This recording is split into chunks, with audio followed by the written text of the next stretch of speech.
गुरबाणी में एक शब्द आया है, धुन आने जो गगन से सो मेरा गुरुदेव। अब दो शब्दों का प्रयोग किया गया है, एक धुन शब्द का, एक गुरुदेव का। अब ये धुन क्या है? हम दो आदमी बैठते हैं, आपस में बात करते हैं, वाणी बोलते हैं, जो हम जानते हैं वो बोलते हैं, आगे से जवाब मिलता है। ये धुन ताकत एक कंट्रोलिंग पावर है, जो सारी सृष्टि का कंट्रोल इसके हाथ में है। पुराने ऋषि मुनि इसे आकाशवाणी कहते थे। ये धुन जो सुना दे मानस तनधारी को, उसे गुरुदेव कहते हैं। अब देहधारी संत हैं, वो मास्टर का काम करते हैं, उसे गुरु कहा गया है। वो ABC पढ़ाते हैं, मंत्र पढ़ा दिया, मंत्र दृष्टा है। ये काम देहधारी संत करते हैं, उसे गुरु कहा है। एक इंटरनल पावर है जिसे देव रूप करके कहा गया है, गुरुदेव। ये गुरुदेव जो है internal music of the spirit, यही धुन का माध्यम है, कम्युनिकेशन है। रूह से जब हमारी पुकार उठती है, ये गुरुदेव सुनते हैं और फिर वो साधन जुटाते हैं। ये ऐसे न कह दो अभी गुरु कहा है, अब गुरुदेव बदल गया है। दोनों एक दूसरे के पूरक हैं। ये पांबे का, मास्टर का काम करता है देहधारी, और देव तमाम शक्तियों का कंट्रोलिंग अथॉरिटी वो काम करती है। वो गुरुदेव ऐसे नहीं प्रकट होते हैं, उसके लिए मुशक्कत करनी पड़ती है। सबसे बड़ी चीज ये जो आत्मदान है, हमारी सूरत जो इस जिस्म में काम कर रही है, इसे समर्पण उस प्रभु के प्रति करना पड़ता है। हमारे महाराज जी से अभी इसलिए कहते हैं, संतों की कहानी, संतों की जबानी अच्छी लगती है। मैट्रिक पास किया, बहुत सारे जिंदगी के अनुभव हुए, लेकिन ये तय किया कि सबको जाना है। महाराज जी बताते हैं कि एक बार बाहर गए तो वहाँ लिखा हुआ क्या इंसान, हम भी कभी तेरी तरह चलते फिरते इंसान थे, आज इस मिट्टी के भीतर मिले हुए। दिल को ठेस लगी कि हमारी भी ये हालत होनी है। किसी दिन ऐसा है, बहुत दिन तक इस मुहिम्मे को हल करने के लिए सोते जागते हर वक्त यही करते थे कि ये समस्या कैसे हल हो। आंखें आंसुओं से तर हो जाती कि ये परमात्मा इस समस्या का कोई हल निकालो।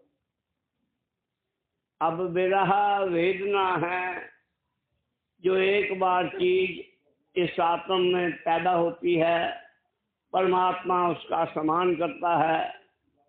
और थोड़े दिन हुए तो ये फैसला कर दिया, गॉड फर्स्ट वर्ल्ड नेक्स्ट। ये महाराज जी अक्सर कहते थे, जिन्होंने ये जाना है परमात्मा पहले है, गुरु पहले है और दुनिया को सेकंड कर दिया है, उनका कभी कोई काम बिगड़ नहीं सकता। हम मन बुद्धि के प्रेरित हैं, इसलिए हम उल्टे सीधे सोचते रहते हैं। ऐसा सोचना था, एक दिन ख्याल टिक गया और अंतर में रोशनी हुई और एक सरदार जी के दर्शन हुए अंतर में, और उसको देख करके जो मैं शब्द कह रहा हूँ गुरुदेव, अब देह में देखा नहीं, वो गुरुदेव कैसे आ गए भाई अंतर में, वो ताकत कैसे प्रकट होती? कारण क्या कि निरंतर वेदना बनी है, विरह वैराग बना है कि परमात्मा इस समस्या का हल निकालो कोई ना कोई। हमें तो पता नहीं किस रास्ते से ये हमारी समस्या हल होगी। और वो प्रकट हुई ताकत, उसके गुणगान में महाराज जी ने अनेकों शब्द लिख डाले। आंखें ऐसी हैं, बाल ऐसे हैं, पगड़ी ऐसी है, आकार ऐसा है। जब दीवाना हो जाती है ये आत्मा, ये ना जाने क्या क्या क्या बैठती है उस दीवानगी के अंदर। कई लोगों को वो बातें अच्छी लगती हैं, कई लोगों को बुरी लगती हैं, लेकिन प्रेम प्रसंग में सब कुछ सार्थक है। वो ताकत प्रकट हुई, वक़्त आया अब देह मिलन का। अब गुरुदेव पहले मिल गए हैं, गुरु जी अभी नहीं मिले। अब वो गुरुदेव की कहानी महाराज जी अपनी ज़बानी सुनाते। मैं स्टेशन ब्यास पे गया, वहाँ एक बुआ दत्त स्टेशन मास्टर थे, उसे कुछ हदायतें थी। कहने लगे भाई यहाँ से दरिया कितनी दूर है? वो अक्सर दरिया किनारे रहने के शौकीन थे। वो पानी की कलकल, पानी की आवाज़ सुनने के शौकीन थे, प्रकृति के शौकीन थे। और उसने कह डाला,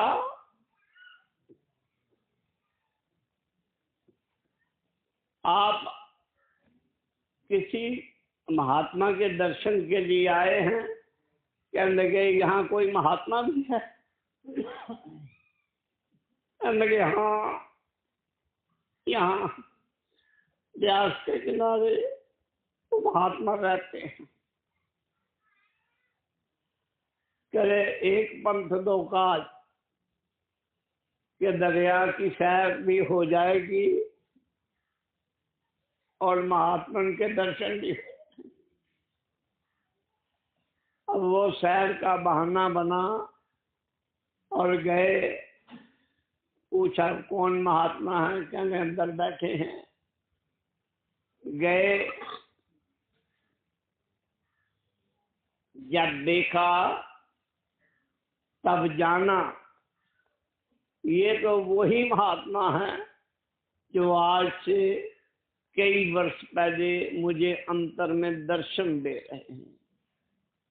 अब आप क्या आइडेंटिफिकेशन की जरूरत है भाई? किसी की गवाही की क्या जरूरत पड़ेगी? और कहने लगे हजूर इतनी देर कर दी। अब महात्मा जानता है। कहने लगे हाँ भाई, यही समा देह मिलन का उचित था, इसीलिए यही समय पाबंद है। महाराज जी कहते हैं सारी जिंदगी में मैंने एक ही सवाल किया कि महाराज जी इतनी देर कर ली। हम पुलंदा लेकर आते हैं, आज ये कहेंगे, कल वो कहेंगे, परसों वो कहेंगे, और बात कह करके मुकर जाएंगे और गुरु जी को झूठा पकड़ाएंगे। जब सोच हमारी ऐसी हो, गुरु बेचारा क्या करे जो सिखन में तो। अब शिष्य में ही सोच सही नहीं, गुरु जी क्या करेंगे? वो परमात्मा के प्रतीक हैं। तो ये गुरुदेव जो हैं ये धुन के प्रतीक हैं। इसके अंदर आकाशवाणी हो रही है। अब आकाशवाणी जो शब्द वो नाम कहा है वो दो तरह का है। आप कहेंगे हमें तो 5 शब्द बता दिए, कोई कहेगा हम तो ये शब्द बता दिए। इन शब्दों के चक्कर में न रहो। अगर सत्य जानना चाहते हैं तो संत उतना ही सत्य हमें बताते हैं जितना हमें हजम हो जाए, जितना हमारा मन मान ले, जितनी हमारी आत्मा उसमें तृप्त हो जाए, वो उतनी ही बात करते हैं। खैर, वक्त आया, दीक्षित हुए, सारी उम्र सवाल नहीं किया, कोई दुनिया में फरियाद नहीं की। आप फरियाद की बात करते हैं ना, महाराज जी ने एक शब्द लिखा है, काट डालूंगा ज़बां अगर फरियाद की। फरियाद तब होती है जब हमें अविश्वास गुरु पर हो जाता है, तब एप्लीकेशन देनी पड़ती है, तब उन्हें मुंह से कहना पड़ता है। जब एक बार हमारा भरोसा बन गया है, ये गुरु वही है जो गुरुदेव के रूप में पहले दर्शन दिए। और जब भरोसा हो गया है, फिर आगे का काम है। महाराज जी करते थे कि 5 सालों में बाबा जी ने मुझे 5 जमातें पास करा दी। धुल धाम ले गए, जहाँ से वो नाम प्रकट होता है वहाँ ले गए, उसे सतगुरु कहा है। हम यहाँ कहते हैं, हम तो यहाँ गुरु भी मानने को तैयार नहीं। कारण है कि जब ये गुरु के देहधारी की बातें देखते हैं तो ये मन डामाडोल हो जाता है। जब हमारा ख्याल केवल धुन में है और ये गुरुदेव में है, और तभी हम सत्य के रास्ते पर जा सकेंगे। जिन्होंने जाना है देहधारी को, वो समझते हैं कि ये गुरु क्या चीज है। अब सिखों में आया है, गुरु परमेश्वर एक को जान। परमात्मा को और इस परमेश्वर को, दोनों को एक ही जानो। तो वो गुरुदेव हैं जो हमें अंतर का रास्ता देते हैं, ज्योति के रूप में, शब्द के रूप में, धुन के रूप में। और मैंने बताया वो नाम 2 प्रकार से प्रकट होता है। एक है जो वैराट में नाम काम करता है, जमीन और आसमान के बीच में काम करता है। वो नाम मस्ती के देने वाला है।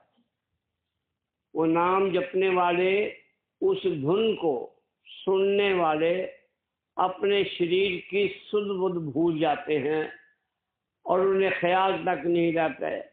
और बारे बारे महात्मा ऐसे देखे हैं जिनके अंदर ये मस्ती रहती है।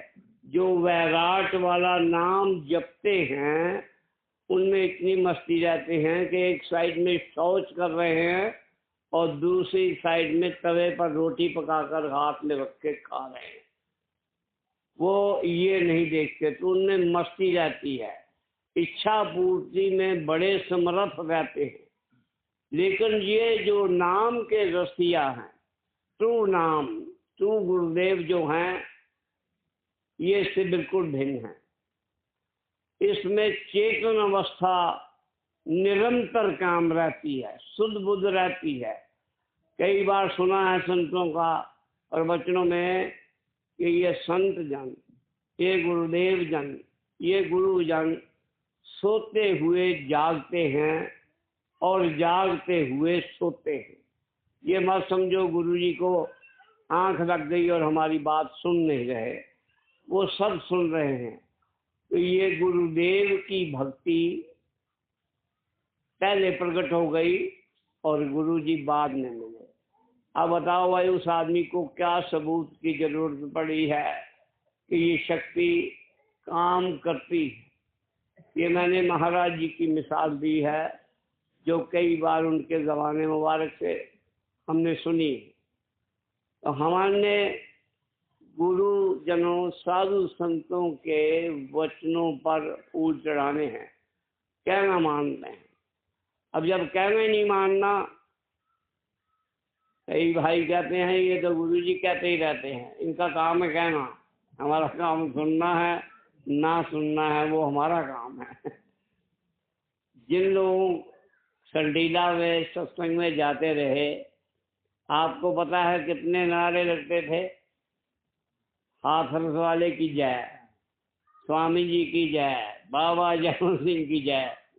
अरे उनकी तो जय ही जय है,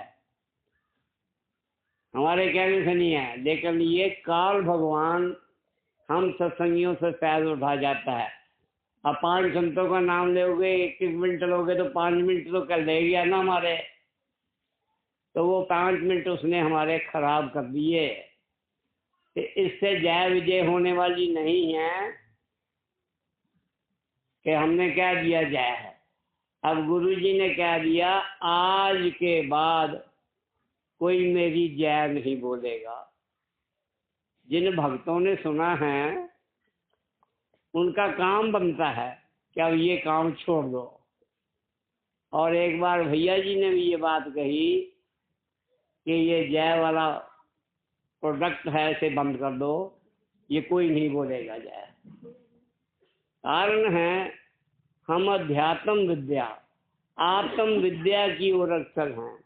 हम राजनीति में नहीं जा रहे कि हमें बार बार किसी की जय विजय करनी पड़ती है। हम परमात्मा की भक्ति करने जा रहे हैं। वो भक्ति हमारी आत्मा ने मन का सहारा लेकर के, देह का सहारा लेकर के वो परमात्मा की भक्ति करनी है। तो ये गुरुदेव जो अंतर में प्रकट होते हैं, आगे जाके सिंहासन जिसे कहते हैं परमात्मा का सत्यलोक सिंहासन बताते हैं। सत्यलोक खाली पड़ा साहिब संतन पास, वो स्टेज खाली पड़ी है, वहां कोई नहीं बैठ सकता। और जिन्हें वो दर्शन देना चाहता है, जिनकी सूरत हर वक्त रहती है, वो ये नहीं देखता ये फलां गद्दी से नाम लिया है, ये फलां गुरु का चेला है, संत के सत्संग में आया है, पूर्ण डेडिकेशन होकर के वचन सुना है, तो वो ताकत हमारी सोच समझ के अनुसार काम करती है।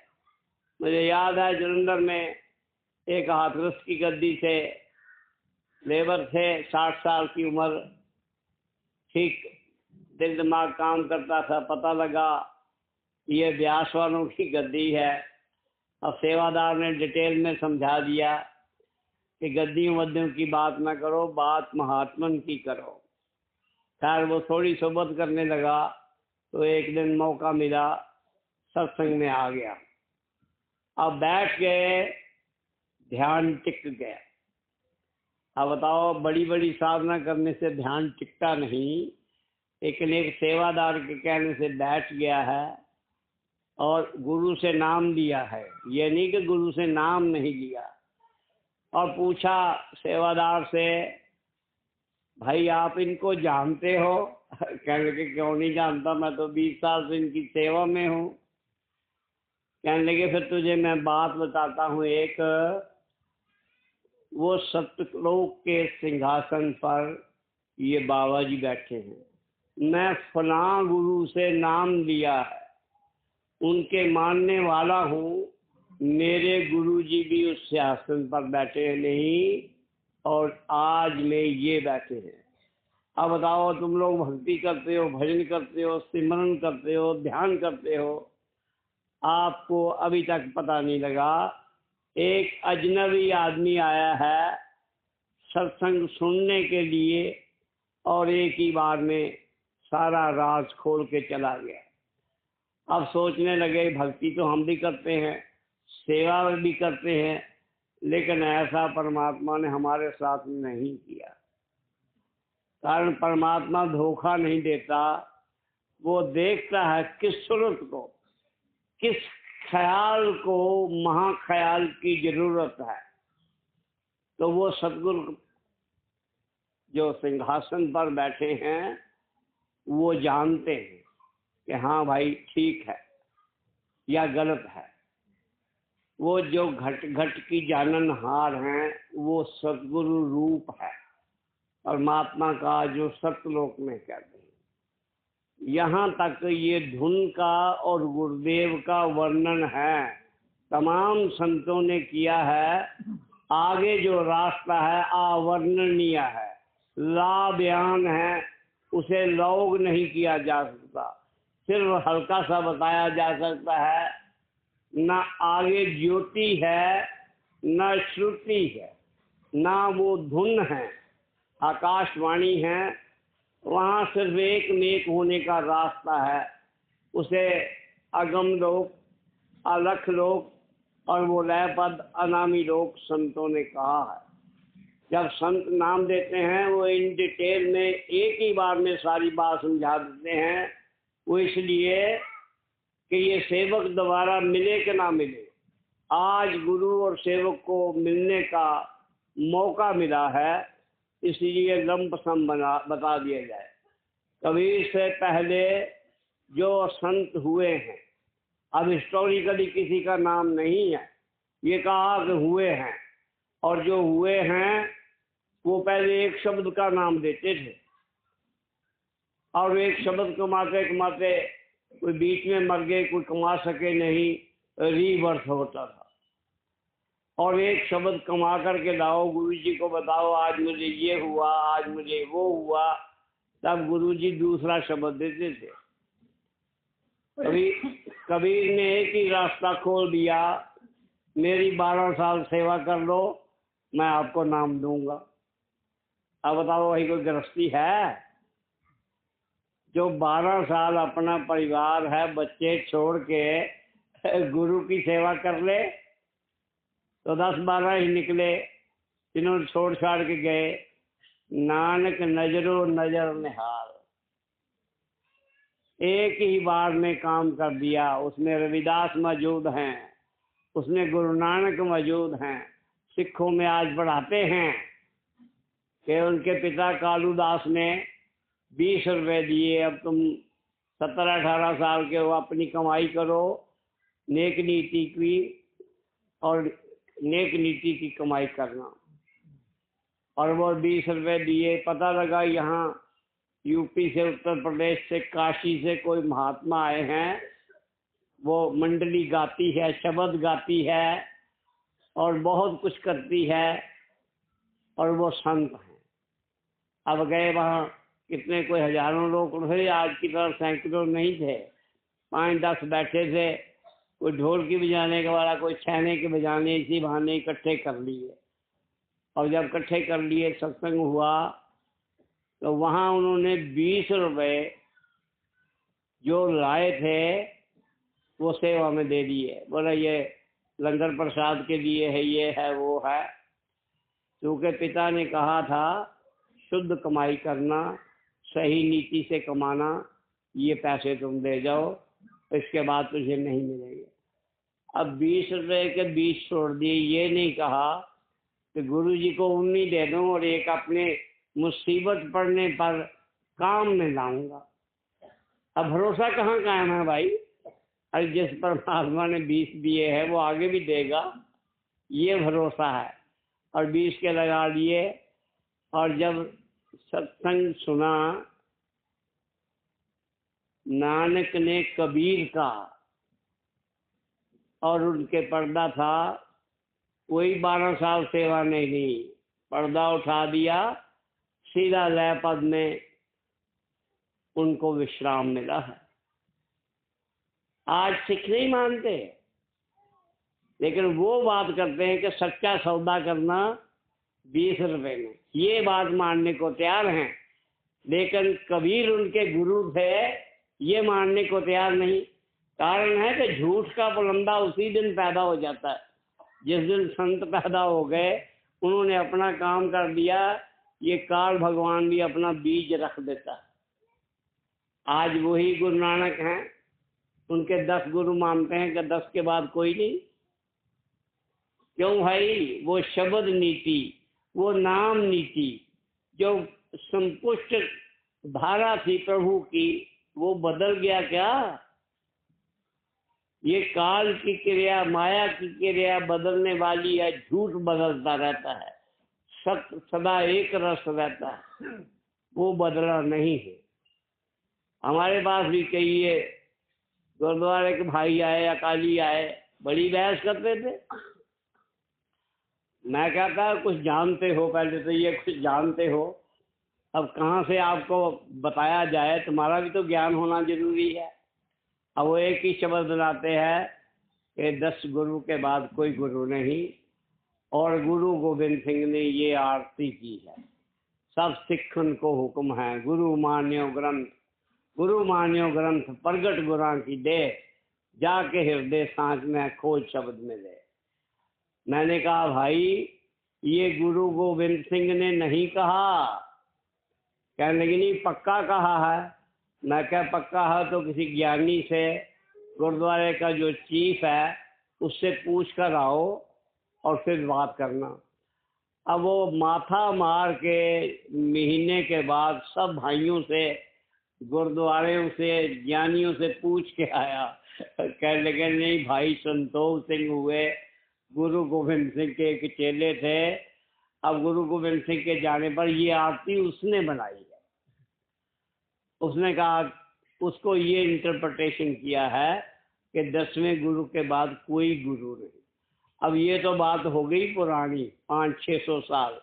हमारे महाराज जी चोला छोड़ गए, बड़े शिरोमणि भगत थे, बाबा सावन सिंह के भी थे, अनुभवी भी थे, परमात्मा के घर में रसाई भी थे, लेकिन ये माया का त्याग हाथ से विसर्जित करने वाले नहीं है। अरे मैं भी सतलोक जाता हूँ, ये भी सतलोक जाता है, फर्क क्या है?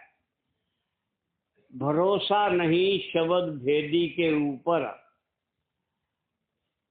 कि ये माया अगर हम महीने से देंगे, ये गुरु जी पता नहीं ठीक स्थान पर लगाएंगे कि नहीं, इस माया का प्रयोग अपने हाथ से करेंगे।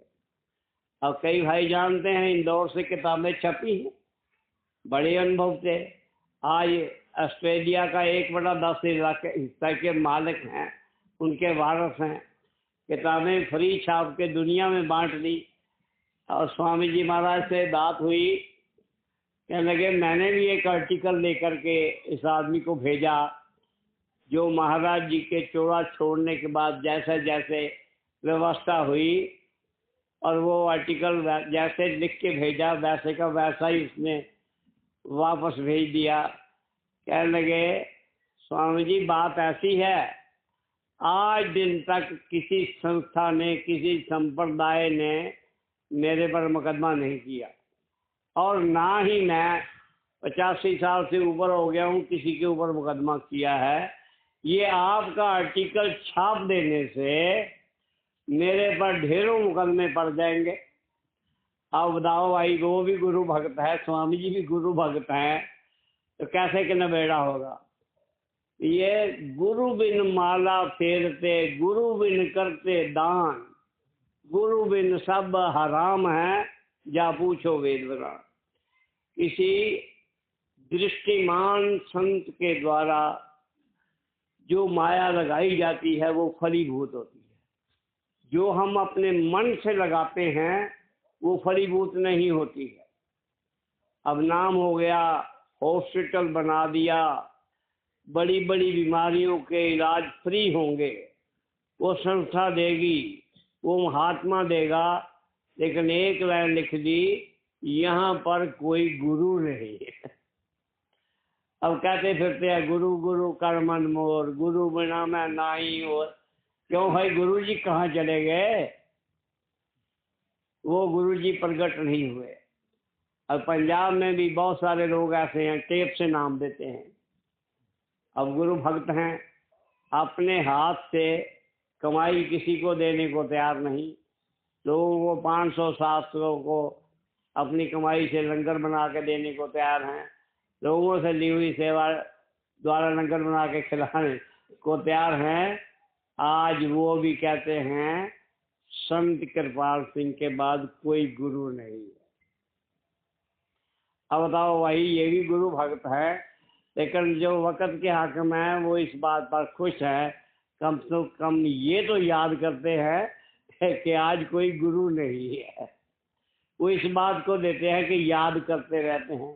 कोई शब्द गाता है, कोई कीर्तन करता है, कोई गुरु की निंदा करता है, कोई साधु की निंदा करता है, कोई गुरु भाइयों की निंदा करने में लगे पड़े हैं।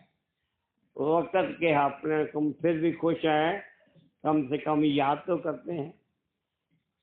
अब जो ये याद है अंदर विरह वेदना से जो परमात्मा को याद करता है, परमात्मा ऐसे संत को डायरेक्शन देता है कि भाई उसकी भी सुनो, उसकी भी सुनो, उसकी भी सुनो। वो सुनने के बहाने दर्शन, देह रूप का दर्शन संत का अति कठिन है। हम नहीं जान सकते कौन संत है, कौन चोर है, कौन ठग है। बाबा जयमल सिंह कहते थे कि भेड़िए के रूप में ये महात्मा घूम रहे हैं, शेर की खाल पहन करके अपने आप को संत कहते हैं, तो वो संत नहीं है। संत कहें हम तिसको भाई, सत्य लोक जिन सुरत समाई।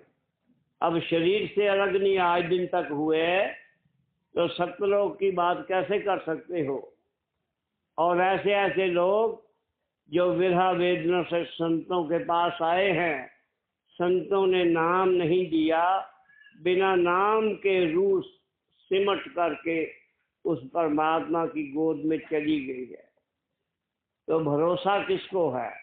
हमें भरोसा नहीं है। हम लगे पड़े हैं कि कभू तो दीन दयाल के भिनख पड़ेगी काम। आज नहीं सुनेंगे गुरुजी, कल सुनेंगे, परसों सुनेंगे। इनकी परमात्मा के पहुंच है।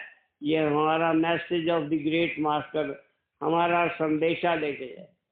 हमारे साथ एक भाई थे, जब स्वामी जी जाते, स्वामी जी उसे जरूर बुलाते शब्द बुलाने के लिए, और एक ही बात करते हैं कि मेरा संदेशा महाराज जी को दे देना, मैं भी आबादना सेवक हूँ, मैं आपको याद करता रहता हूँ, मुझे भी कभी दर्शन दे दो। अब सीधा नहीं कहने को तैयार, स्वामी जी मौज कर दो, एक बार ख्याल लग जाए, अंतर में दर्शन हो जाए। उसमें भी घुमंड है हमारे अंदर, ये गुरु नहीं हो सकते।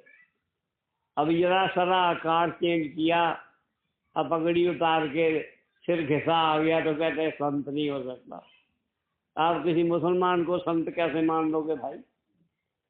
नहीं मान सकते। हमारा ख्याल के अंदर अपवित्रता है। हमें अपने गुरु को जिसे दो आंखों से देखा उनके वचनों पर विश्वास नहीं आता। अब गुरु ने एक वचन कह दिया कि आज के बाद कोई नारा नहीं लगाएगा, अब बार बार रिपीट करते हैं। पंजाब में तो एक जगह पर एक ग्रुप था, 100 आदमी सत्संग में आते थे। अब एक दो बार उसे समझाया गया, अब उन्होंने एक अलग से ग्रुप बना दिया, कहने के बाबा जी हमारे स्वामी जी का नाम नहीं लेने देते, इसलिए हम आज के बाद इनके सत्संग में नहीं जाएंगे। ये स्वामी जी का जयकारा नहीं लगाने देते, ये अपने गुरु जी का भी जयकारा नहीं लगाने देते। अब वो ग्रुप अलग हो गया और उसमें कई तरह की उनकी अड़चने आई। फिर एक एक करके कि दूसरे को पता न लग जाए कि ये आदमी बाबा जी के पास गया। तो ये धुआंधार लेक्चर देने से, ये बार बार जय करने से कुछ नहीं बनने वाला। चींटी के पग नेवल बाजे सो भी संत, हमारी आत्मा की पुकार। अब चींटी के पार घुंघरू नहीं बांधे हुए, लेकिन जब चींटी की परमात्मा चलने की आवाज को सुनता है, ठीक ऐसे ही वो परमात्मा और संत हमारे अंतर जो वेदना पैदा हुई है वो सुनता और सुन करके उसका हल निकालता है। लेकिन जब कहने नहीं मानते हैं तो उसका क्या इलाज है? कभी कहा गुरु बेचारा क्या करे जो सिखन में चूक। अब कहना मानते नहीं, आदत के तहत काम करते हैं। तो ये सारी बातें, अब दो ही बातें हैं। धुन आने जो गगन से, हमारे अंतर में चिदाकाश है, मस्तक में बताते हैं, वहां से जो धुन सुना दे, वो धुन नहीं जो वैराट की धुनें हैं। मुझे एक लेडी का किसी के माध्यम से फोन आया, मैं परमात्मा के दरबार में हो आई हूँ और मुझे वैराट में सब कुछ मैंने देख लिया। मैं क्या भाग्यशाली है भाई। अभी हमें उनसे पूछ के बताओ कि अंडा खा लेती हैं? जवाब आया, कहते अंडा तो बड़े स्वाद से खाती है। कहने लगे भाई अंडा स्वाद से खाती है और कह रही है वैराट में नहीं जा सकता। अब उनको टेस्ट करना हो, उनके पास कई टेस्टर है, लेकिन चूंकि वो किसी बहाने से आए हैं, श्रद्धा से, विश्वास से या किसी काम से ही आए, इच्छा युक्त नाम फलीभूत नहीं होता। पहले इच्छा लग दी जाती है, हम जाएंगे गुरु जी से कहेंगे बेटे का ब्याह नहीं हो रहा, और मेरे पास भी आते हैं, मैं कहता वो बेटे को भेजो। कई बार कहता हो जाएगा, मौज हो जाएगी। अब वो परमात्मा है, वो नाम की लाज रखता है कि मेरे भगत ने मुंह से बात कही है, लोग कहेंगे झूठा है, तो वो लाज रखता है। और जब कह देता हूँ उसे ही भेजो भाई, उसे देख करके बात करेंगे, अब ना मिलेगा ना बात होगी। तो इन टेस्टों में संत ना पढ़ते हैं ना सेवक का टेस्ट। सेवक का टेस्ट में सब फेल है, कोई पास नहीं है। ये जिन्होंने अंतर में वेदना पैदा हुई, जिन्होंने ये तय कर लिया कि गुरु फर्स्ट है, वर्ल्ड नेक्स्ट है। कितना छोटा शब्द है। अब ये कह रहे हैं धुन आने जो गगन से, सो मेरा गुरुदेव। जो आकाश से धुन आती है, ध्वनात्मक नाम है, वो जो वैराट की धुनें हैं, वो हमें परमात्मा के पास नहीं जाने देंगी। अब हमें सुधी नहीं है, पिताजी सामने खड़े हैं और महात्मा बन गए हैं और पिताजी को पहचानते नहीं हैं, तो बताओ कैसे महात्मा है। तो वो चेतन पुरुष है, जो शब्द नाम धुन के जानने वाले हैं, वो अचेतन बेहोश नहीं होते। कोई समझता है बेहोश कर देंगे। हमारे महाराज जी का गुर्दे में पत्थरी नहीं, पत्थर थे। अब सारे टेस्ट करा दिए, होम्योपैथिक, आयुर्वेदिक, एलोपैथिक। लास्ट में सन 71 की बात है, तब उन्होंने फैसला किया कि अब इसका ऑपरेशन ही होगा। लेकिन ऑपरेशन के लिए डॉक्टर बड़ा मजबूत चाहिए, दिल वाला। अब गए तो डॉक्टर तो मिल ही चुके थे, वो गए, स्टाफ की नर्सें थी और सत्संगी जन जो डॉक्टरी लाइन के माहिर थे, वो पास गए। महाराज जी बताते हैं मुझे एक गोली दी गई। फौज में भी क्या करते थे, जब हम वो गोली देते थे ऑपरेशन करते वक्त मरीज का, फौजी का, वो कहते जी पर रखो और कहो हे राम। वो जैसे जी पर रखता था, हाय कहता, राम आता ही नहीं है और आदमी बेहोश हो जाता और डॉक्टर उसका ऑपरेशन कर देते। आज तो इंजेक्शन बन गए, लेकिन हमारे वक्त ऐसा था। तो महाराज जी को एक गोली दी, पानी पी लो। अब गोली खा ली, पानी पी लो। अब देख रहे हैं कि महाराज जी बातें कर रहे हैं। अब 3-4 गोली जब दे दी, कहने भाई डॉक्टर साहब क्या करना चाहते हो? कहने लगे हम आपको बेहोश करना चाहते हैं ताकि हम आराम से आपका ऑपरेशन कर लें। कहने लगा देखो मैं चेतन पुरुष हूँ, मुझे कोई भी होश नहीं कर सकता, ये औषधि का मेरे ऊपर कोई असर नहीं। अच्छा आप अपना काम करो, मैं आंख बंद करता हूँ, आप ऑपरेशन कर लेना। जब आप सारा ऑपरेशन कर लोगे तो मुझे बोल देना कि ऑपरेशन हो गया। हमारा जी ने आंख बंद की। अब चेतन शक्ति सिमट गई, ऊपर चलेगी, अब डेड बॉडी रह गई है, प्राण चल रहा है। डॉक्टर ने ऑपरेशन बड़ा सुविधाजनक तरीके से वो पत्थरियाँ जो पत्थर थे सब निकाल दिए, गुर्दा साफ कर दिया, ब्लड चला, महाराज जी का रंग काला हो गया और सारा कुछ हो गया। डॉक्टर ने कहा अब इनको आराम है, इनको बताने की जरूरत नहीं है, अब ये पड़े हैं तो पड़े रहने दो। ऑपरेशन होके हाथ धो लिए, महाराज जी ने आंख खोल दी। भाई इतना लंबा ऑपरेशन है, क्या अभी पूरा नहीं हुआ? तो वो डॉक्टर नर्सिंग देख करके हैरान हो गए। अरे कमाल हो गया, 3 गोली बेहोश करने की दी, असर नहीं, आंख बंद की है और सारा काम हमने अपने तरीके से कर लिया है। और वो कुछ दिन उनकी सेवा शुश्रूषा चली और लोगों ने कहा कि महाराज जी पर ऑपरेशन थोपा गया है, जबरन इनका ऑपरेशन हुआ। हम नहीं जानते 30 mm की हमें पत्थरियां, गुरु जी यहाँ हाथ लगा कर बैठते हैं। अब तुम दर्द का पता नहीं है तुम्हें, क्या क्या करते फिरते हैं। नेह कर्मी हैं जिनकी सूरत दसम द्वार पार ब्रह्म परमेश्वर, हिंदुओं में आरती गाते हैं, आज भी गाते हैं सनातन धर्म में, पार ब्रह्म परमेश्वर, ब्रह्म से नहीं पार ब्रह्म परमेश्वर है। जिनकी सूरत पार ब्रह्म में जाती है, दसम द्वार अमृतसर उसमें स्नान करती है, उन लोगों पर किसी चीज का कोई असर नहीं, सब बेअसर जाते हैं। वो नेह कर्मी हैं, उनका अपना कोई कर्म नहीं है। हाँ, जो लोग दर्शन के लिए आते हैं, सहज सुविधा के लिए आते हैं, आस्था जताते हैं, वो मौज धनी की हो तो उनका कर्म उठाया जाता है। अब कहीं दर्शन का क्या लाभ है? हमारे जैसे ही महात्मा है, दर्शन का बड़ा लाभ है, भाग से मिलता है जब उदय होता है भाग।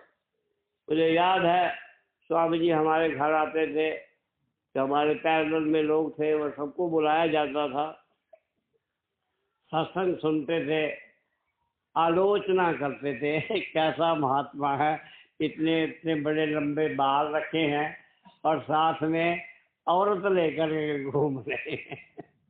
क्यों भाई, महात्मा औरत लेकर के घूम नहीं सकते?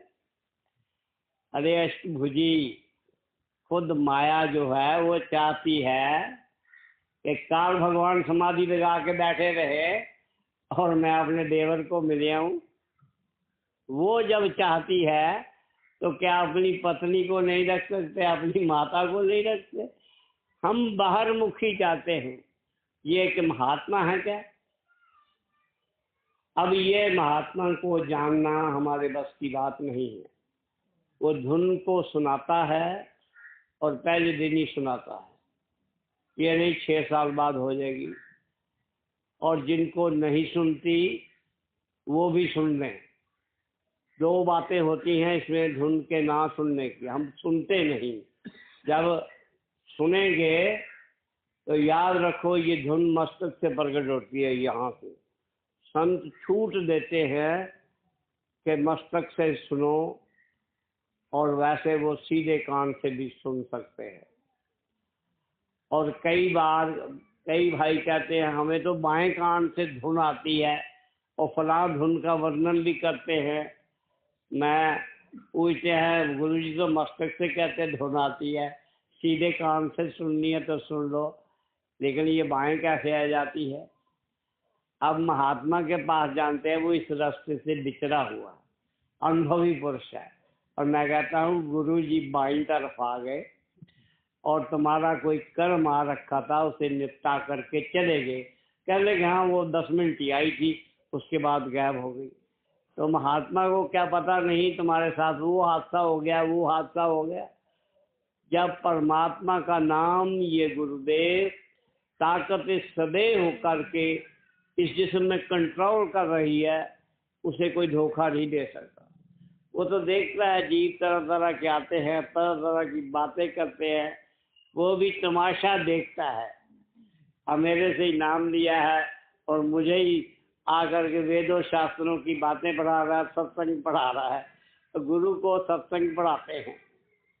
अब बताओ, गुरु जी वहाँ कुछ नहीं कर सकते।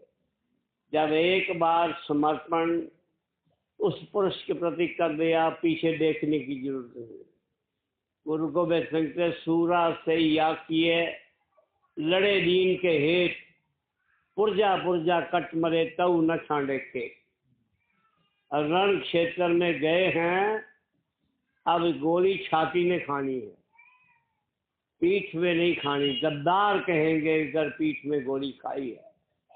अब उन्होंने तो कह दिया, अब इन्होंने लगा दिया लड़ाई में जाएं, सीधा घमसान युद्ध करें, तलवार से करें, वार करें, ऐसे करें, ये समझते हैं यही। लेकिन उन्होंने कहा पुरजा पुरजा कट मरे तऊ न छट। ये पुरजा पुरजा क्या है?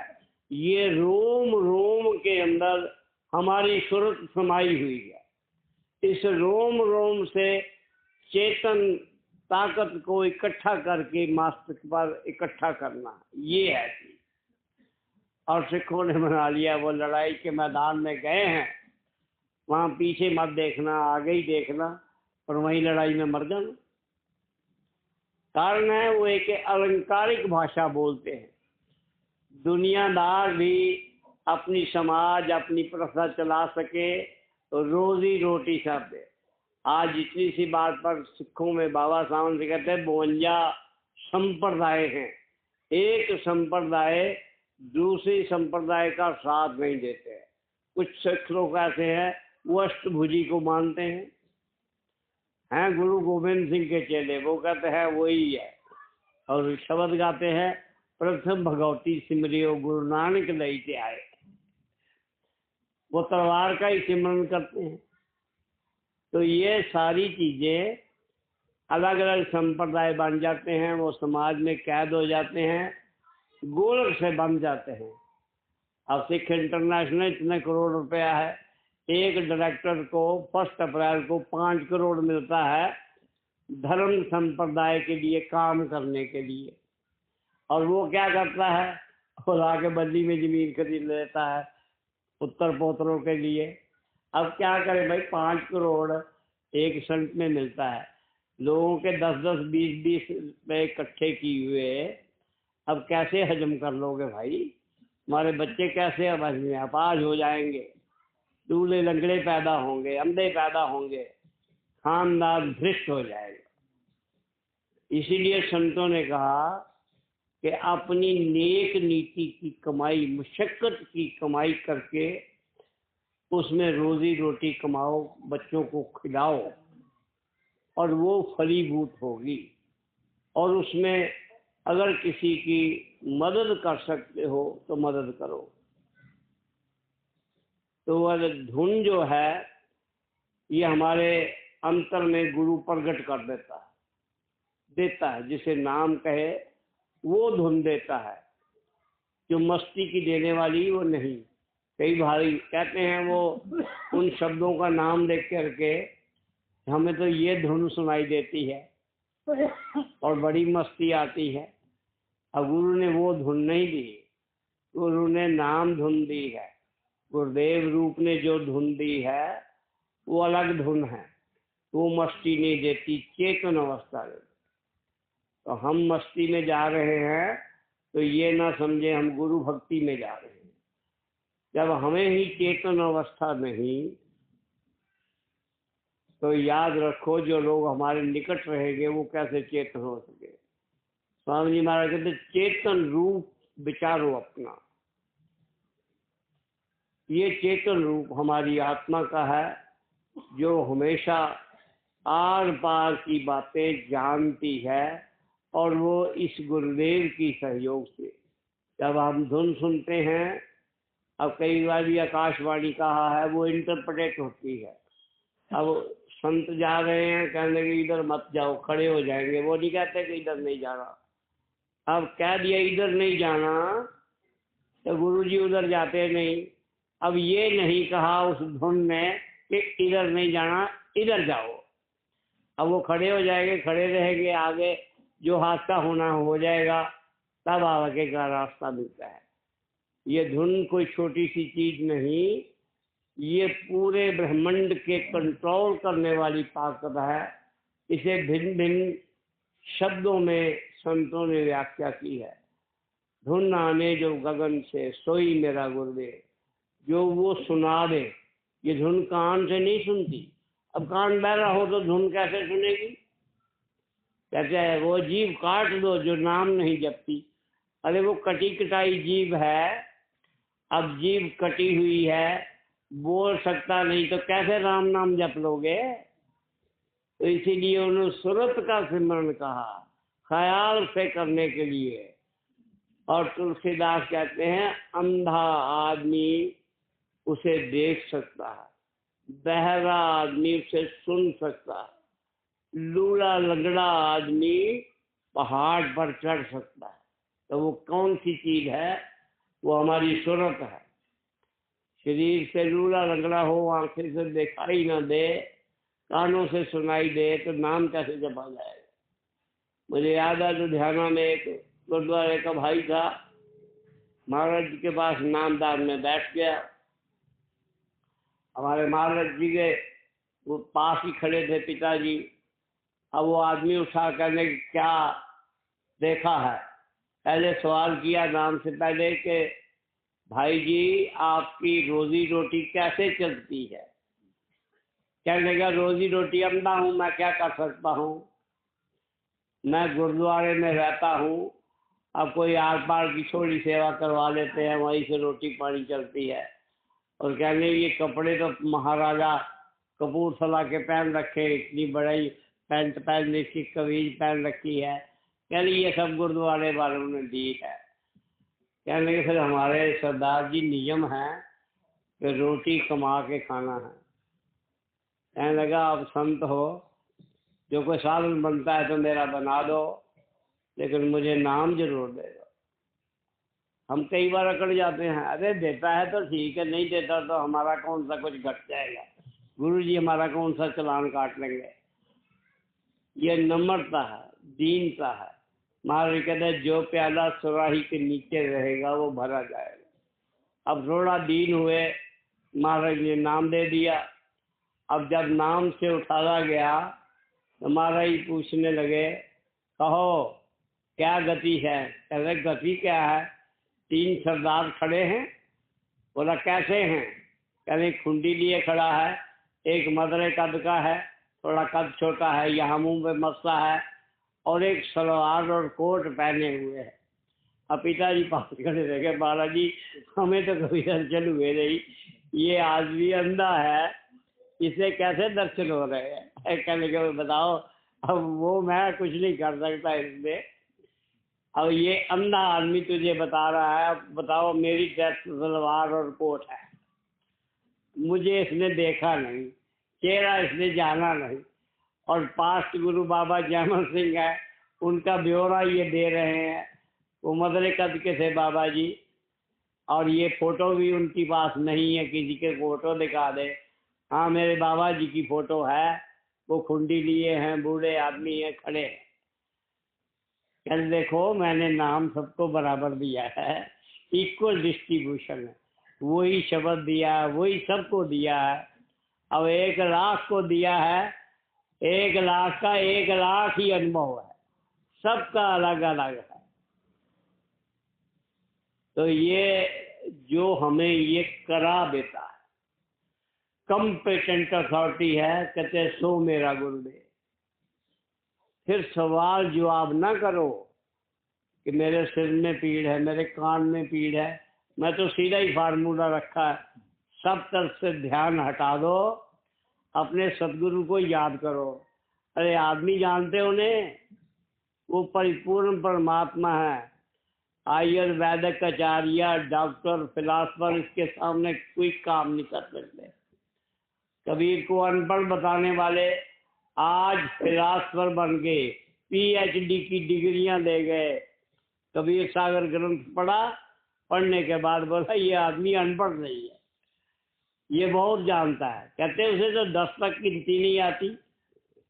और मैंने एक शब्द सुनाया, अरब खरब हो, द्रव्य हो, उदय अस्तो राज, उदय से अस्त तक राज हो, अरब खरब रुपया धन संपत्ति हो।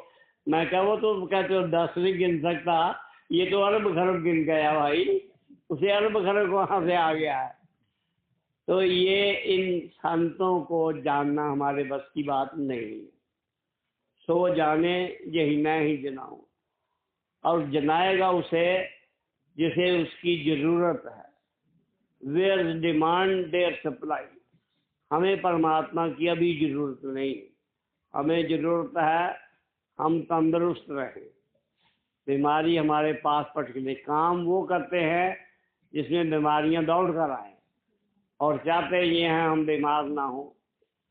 तो ये सारी बातें संत एक दिन में लंब सम समझा देते हैं कि ये करो, ये मत करो। ये एक लक्ष्मण रेखा उन्होंने बहा दी है, लगा दी है। जो लोग आचरण करेंगे, उस पर अमल में लाएंगे, ध्यान रहे उसका सारा जीवन आनंदमय हो जाएगा। एक होता है सुख, एक होता है दुख। अब कोई चेष्टा रखी है वो पूरी नहीं हुई तो मन दुखी होता है, और ख्याल रखा पूरा हो गया मन सुखी होता है। इस सुख और दुख में एक प्रकट चीज है, आनंद है। आनंद भया मेरी माए, सदगुरु मैं पाया। रोज पढ़ते हैं। अब सिखों में इसी के ऊपर ब्याह करना शुरू कर दिया। बोला 7 फेरे देते हैं हिंदू, हम 4 कर दिए, अब शॉर्ट कर दो थोड़ा सा। तो इन चक्रों में ना हमें वो आनंद की प्राप्ति उस सुरत को होती है। अरे कुछ ना कुछ हो, जितनी देर पत्थर पानी में रहेगा ठंडा रहेगा, लेकिन जब बाहर निकाल के रखोगे सूरज की धूप लगेगी, गर्म हो जाएगा। अरे जितनी देर सत्संग में बैठे हो, संत की रिडीश के अंदर बैठे हो, उतनी देर मन खड़ा रहेगा, स्थिर हो जाएगा। और अस्थिर कब होगा? जब उसमें से कोई वचन गेन नहीं किया।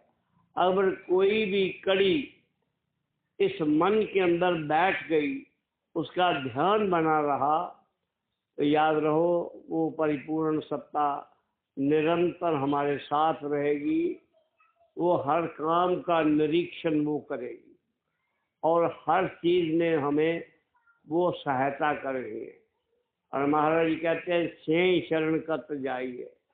कई बार से सुनते हैं क्या भाई भागों में ही लिखा के लाए हो, उसमें मैं क्या कर सकता हूँ? जब भाग में ही लिखा के लाएगा कुछ नहीं कर सकता। अब टरका दिया संतों में, और कहते हैं जो कुछ करे करे सो संता, संत बिना नहीं पाए बनता। तो वो कंट्राडक्टरी जब बात करते हैं तो हमारा विश्वास संत पर उठ जाता है। वो कई तरह की बातें कर जाते हैं। ये संसार सागर है, इसको कोई नहीं जानता। जब संसार को कोई नहीं जानता, नाम गुरुदेव और सतगुरु को कौन जान सकता? वो जनाएगा जब आस्था दृढ़ रख करके उसके पास बैठ गए हो, उसकी सोबत में रहोगे, उसकी संगत में रहोगे, उनका कहना मानो। सबसे बड़ी चीज हुक्म का मानना है। अब हुक्म की हवेलना है। कहते हैं हम तो गुरु भक्त हैं, कुछ ना हो तो कह दो या सब संतन की जाए, और उसमें मेरा नाम भी आ जाएगा क्योंकि मैं भी भक्ता हूँ। इन चीजों में नहीं। लोक भुलाए उसे कोई नहीं भुला सकता। वो राम अनजाना नहीं है, वो सोजीवान है, रमी हुई ताकत है। वो परमात्मा स्वयं बैठ के उसमें काम करता है। ये ऐसी ताकत के सानिध्य जब हम गए तो हम पूर्ण लाभ उठा नहीं पाए। उसका कारण क्या है? डिसोबीडियंस ऑफ एन ऑर्डर, कहना ना मानना है। तो कह रहे समय की बड़ी कीमत है। अब 5-10 बार नारा लगा दिया जय हो, ये कोई मेंबर ऑफ पार्लियामेंट थोड़ा ही है भाई जय हो जय हो। वो तो उनकी तो जय हो ही है उन्हें कोई जो है ये हरा नहीं सकता है, वो जीते हुए। तो ऐसे में उन्होंने कहा है धुन आने जो गगन से, वो धुन को सुनाता। हम सुनते ही नहीं, हम नहीं सुनते तो कहते हैं वो अपने आप ही आ जाए।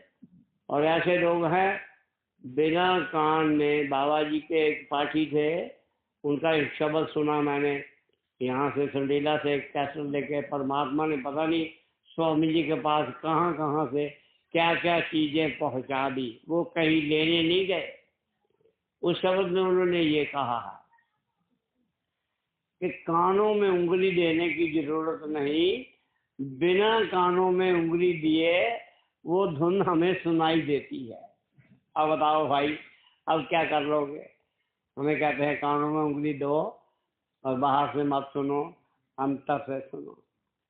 और वो पाठी से शब्द पढ़वा रहे हैं कि बिना कानों में उंगली दिए वो परमात्मा की धुन वो हमें सुनाई देती है। अब जब आदत डाल देंगे वो सुनाई देगी। पीछे पीछे हरी फिरे कहत कबीर की, वो धुन हमारी रक्षक है, वो गुरुदेव हमारे रक्षक हैं। और जब उसे ही देखेंगे सिंहासन पर, जब देखेंगे तब कहना उचित है। ऐसे मत कहते रहो उसने कहा गुरु परमात्मा है, और गुरु खुद भी कई बार कह जाता है भाई सो एम आई, मैं वही हूँ भाई। कौन मानता है? नहीं मानता कोई भी। हम आचरण करेंगे, उनकी बात पर अमल करेंगे, सारी जिंदगी में एक वचन हमारे मन मस्तिष्क पे बैठ गया, हमारी सूरत पर सवार हो गया, इसी से बेड़ा पार है। और हम उसके अधिकारी हैं परमात्मा के घर जाने के। काल भगवान जिसकी बड़ी ताकत का आया है, कुछ नहीं कर सकता। सेहे शरण कत जाइए जो जम्बुक ग्रासे। शेर की शरण में जाने से क्या फायदा, अलगीगड़ भभकियां मारे, कर्म धर्म का फूस जला दे।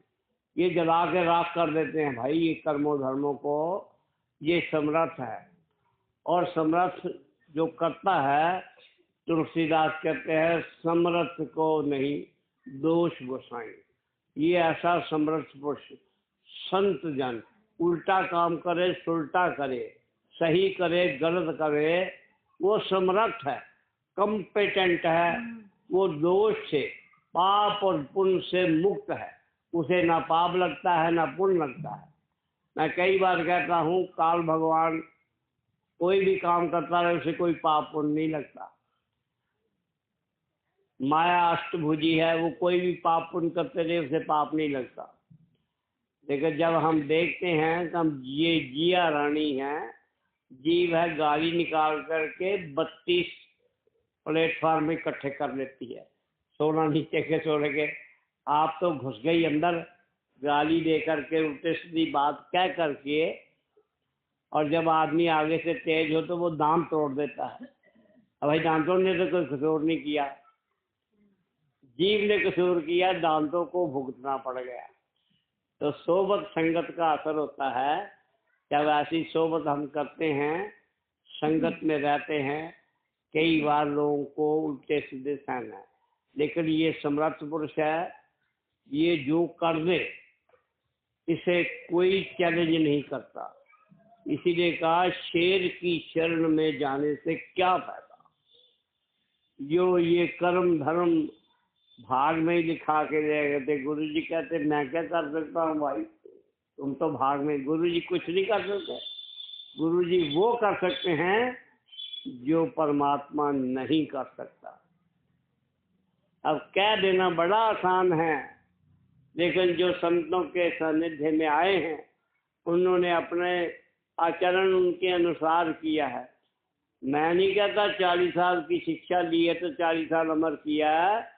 40 साल में एक वचन हृदय में धर दिया और वही हमारा बेड़ा पार लगा देगा। ये काल अकाल हमारा कुछ नहीं कर सकते। हम सीधे परमात्मा की गोद में जाएंगे। ये सुरत का खेल है। जिन्होंने सुरत दी, आगे कहते थे तन संतन का, मन संतन का, धन संतन का किया, और एक कौड़ी नहीं दी। बैंक अपना फिक्स डिपॉजिट 1 लाख की रसीद कटवा के रखी हुई, और पत्नी तक को नहीं बताते कि मैंने पैसे रखे हुए। नॉमिनेशन तक नहीं करते, अरे बाद में कोई ले जाएगा। तो ये आड़ लेकर के बैठे हैं। धन हमारा हमारे पास है, मन हमारे पास है, तन को लिए फिरते हैं। गुरु को क्या दिया भाई? अब गुरु जी ने कहा यहाँ 100 ईंटें उठा के वहाँ रख दो, कहने इसका क्या फायदा है, ईंटें पड़ी रहने दो यही जमीन पर, वहाँ रखने का क्या फायदा है। ये हम सोचते हैं। गुरु के वचन के सामने क्यों कब कैसे कहने का कोई मतलब नहीं। वो जो कहता है उसे अक्षर अक्षर अमल में लाओ। गुरु जी कहते मैं सत्संग में जाया करूँ, अब सोचते मैं सत्संग में मिलेगा क्या। बाबा सावन सिंह थे, वो बताया करते थे सत्संग में, कश्मीरी था, वो धूप में बैठ गया। एक बूढ़ा आदमी आया, धूप में बैठे हो, छाया में पेड़ है, उसके नीचे आ जाओ। कहने के मैं छाया में नीचे आ जाता हूँ, मुझे कितने पैसे दोगे।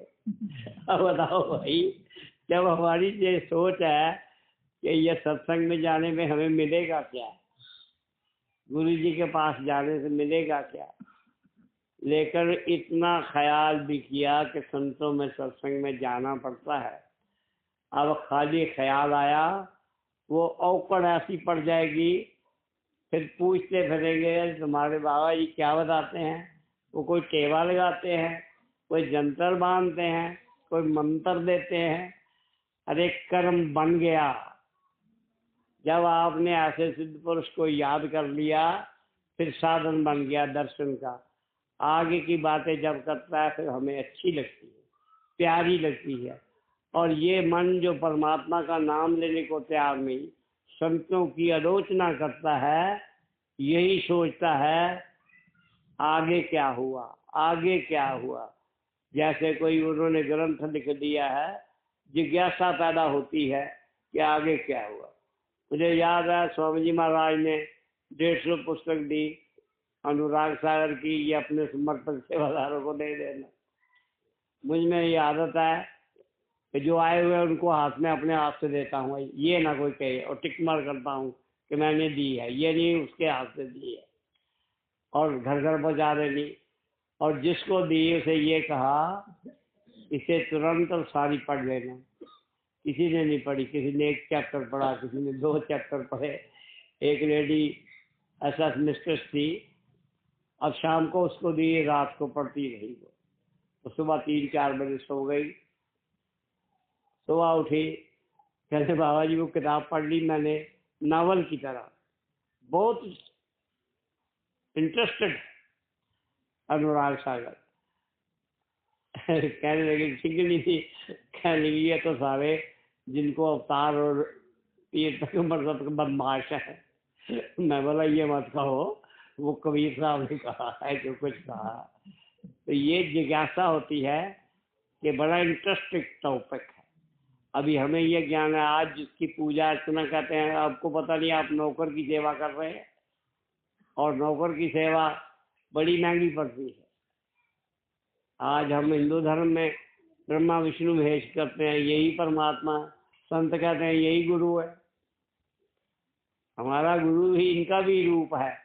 संत तो अपनी तरफ खींचते हैं, लेकिन उनके काम क्या है वो कभी इक्वल डिस्ट्रीब्यूशन नहीं कर सके। अब ब्रह्मा जी हैं, अब परिवार है, एक लड़का एक लड़की सबको दे दे। अब एक के 13 लड़की दे दी है, एक के 11 लड़के दे दिए है। क्यों भाई इक्वल डिस्ट्रीब्यूशन नहीं?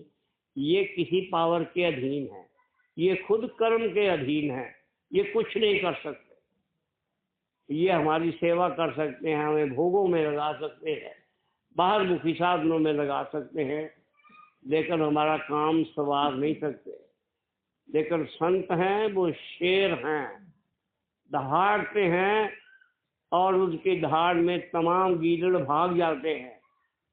लेकिन हम आसरा अभी तक दिया नहीं, हम लगे हैं, एंट्रेंस ली है और उसमें हम पास हों, खरे उतरे। अब एक ही काम कहा महाराज जी ने, 100 काम छोड़ करके सत्संग में जाओ, 1000 काम छोड़ के भजन करो। कौन करता है? अरे पिछली बार सुनाए थे, 2 घंटे का टाइम दिया था, 3 घंटे लग गए। अब बताओ सत्संग में 3 घंटे लग गए। और जब कहीं परमात्मा ना करे, नाम मिला नहीं, धर्मराज के पेश होना पड़ेगा, तो सीधा अनाउंसमेंट करेगा जो काम तूने संतों का सत्संग किया मेरे पास फल ही नहीं है। ये काम करो ये मिलेगा, ये काम करो ये मिलेगा। मेरे पास वो फल ही नहीं है संत की सोबत सत्संग का, तो वहाँ क्या कर सकते हैं? ये धर्मराज के कागज फाड़ देते हैं, पूरी अथॉरिटी इनके पास है और कोई इन्हें चुनौती नहीं सकता। तभी कहते हैं शेर की शरण में, संत की शरण में जाना फायदा। सुरत सौंप दो, अपना ख्याल निरंतर अपने सदगुरु में इष्ट में रहे। और वक्त के हाकम भी हमें अपने सदगुरु की याद दिलाते हैं कि उसका दामन पकड़ा है, वो समर्थ पुरुष है, उससे बड़ा कोई नहीं। मैं तो सेवादार हूँ भाई, सेवा करता हूँ, हुक्म बजाता हूँ, इस तरीके से कि सेवक की आस्था अपने ही सदगुरु पर बनी रहे। लेकिन आज स्थिति क्या है? एक धर्म अखाड़ा दूसरे की निंदा करने में लगा। सिख संप्रदाय बहुत ऊंचा है, ये सब छोटे हैं।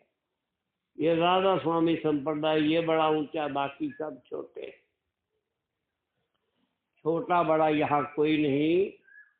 जैसी सोबत वैसा रंग हमें चढ़ जाएगा हमारी आत्मा से। जिंदा living master is a great blessing. जिंदा पीर की सोबत जो है परमात्मा का असीम कृपा है, असीम आशीर्वाद है। उनकी सोबत में रहो। अब परमात्मा के पास जाओगे नहीं जाओगे, भक्ति करोगे नहीं करोगे, जिंदा पीर के पास कुछ देर बैठे हो, मन खड़ा होगा, बुद्धि शिथिल हो गई और फिर इसे आदत पड़ जाएगी सोबत करने की।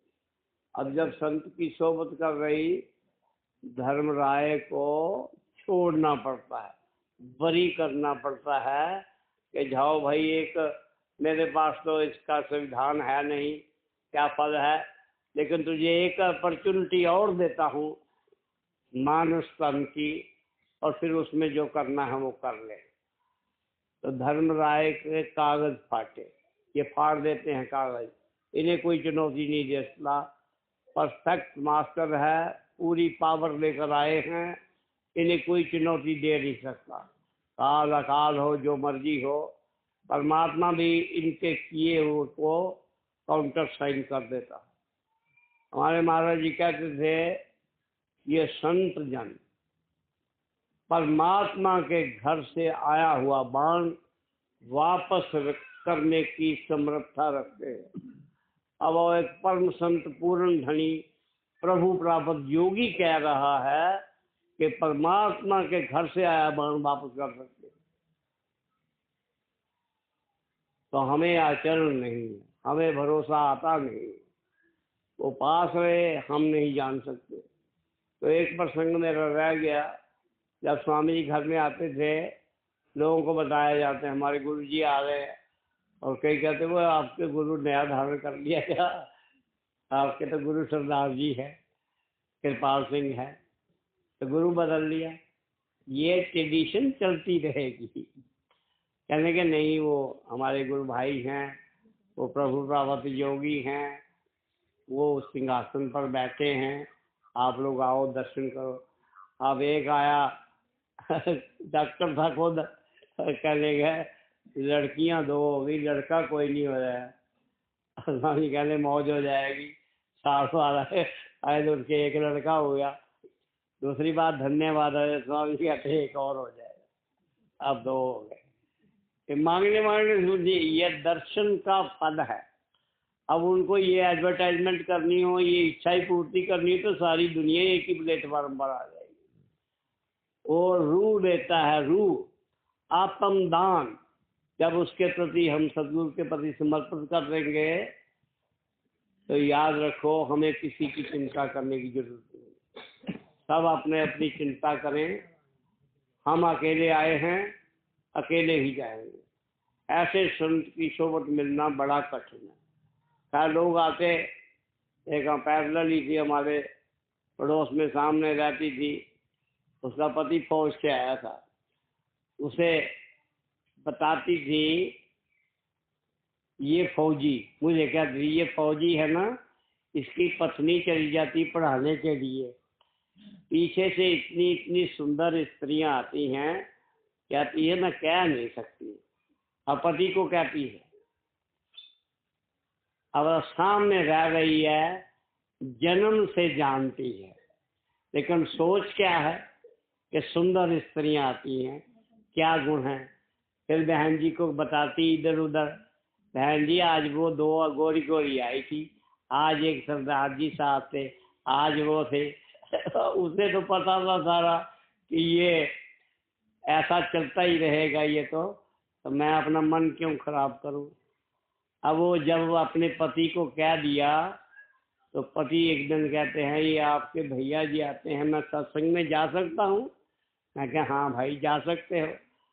अब सत्संग सुना, सेवा करी, और मुझे कहता है ये मंत्र देते हैं, नाम ले लूँ मैं कहा हाँ भाई ले लो, वक़्त मिला है। अब एक ही सत्संग सुना, नाम दान लिया। अब जब पत्नी कहती कि ये हो गया वो हो गया, कहने लगे मैं तुम्हारी जुबान काट दूंगा, तुम आदमी नहीं पहचानती। अरे मैं एक ही पलक में पहचान गया हूँ, ये महात्मा है।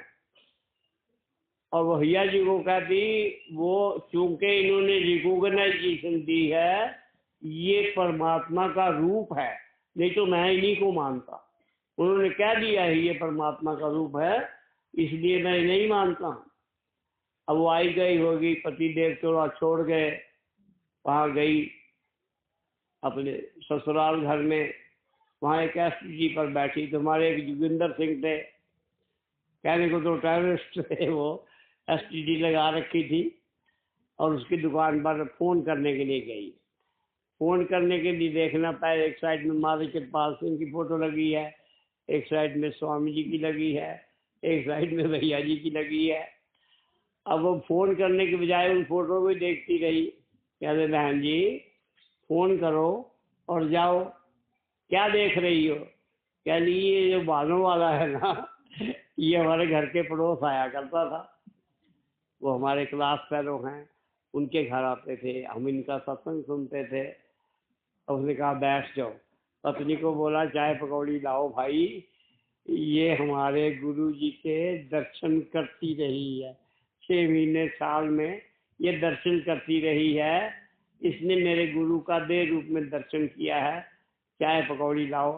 अब वो चाय पकौड़ी बना के ले खिलाई पिलाई, फोन करवाया।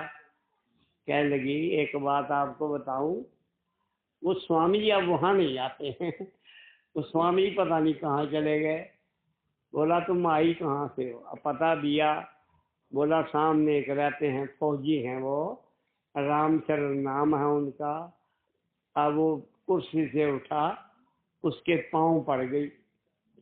और जब पाँव पड़ी, ये मन है जो नहीं मानता ना, वो परमात्मा के पास बड़े तरीके हैं।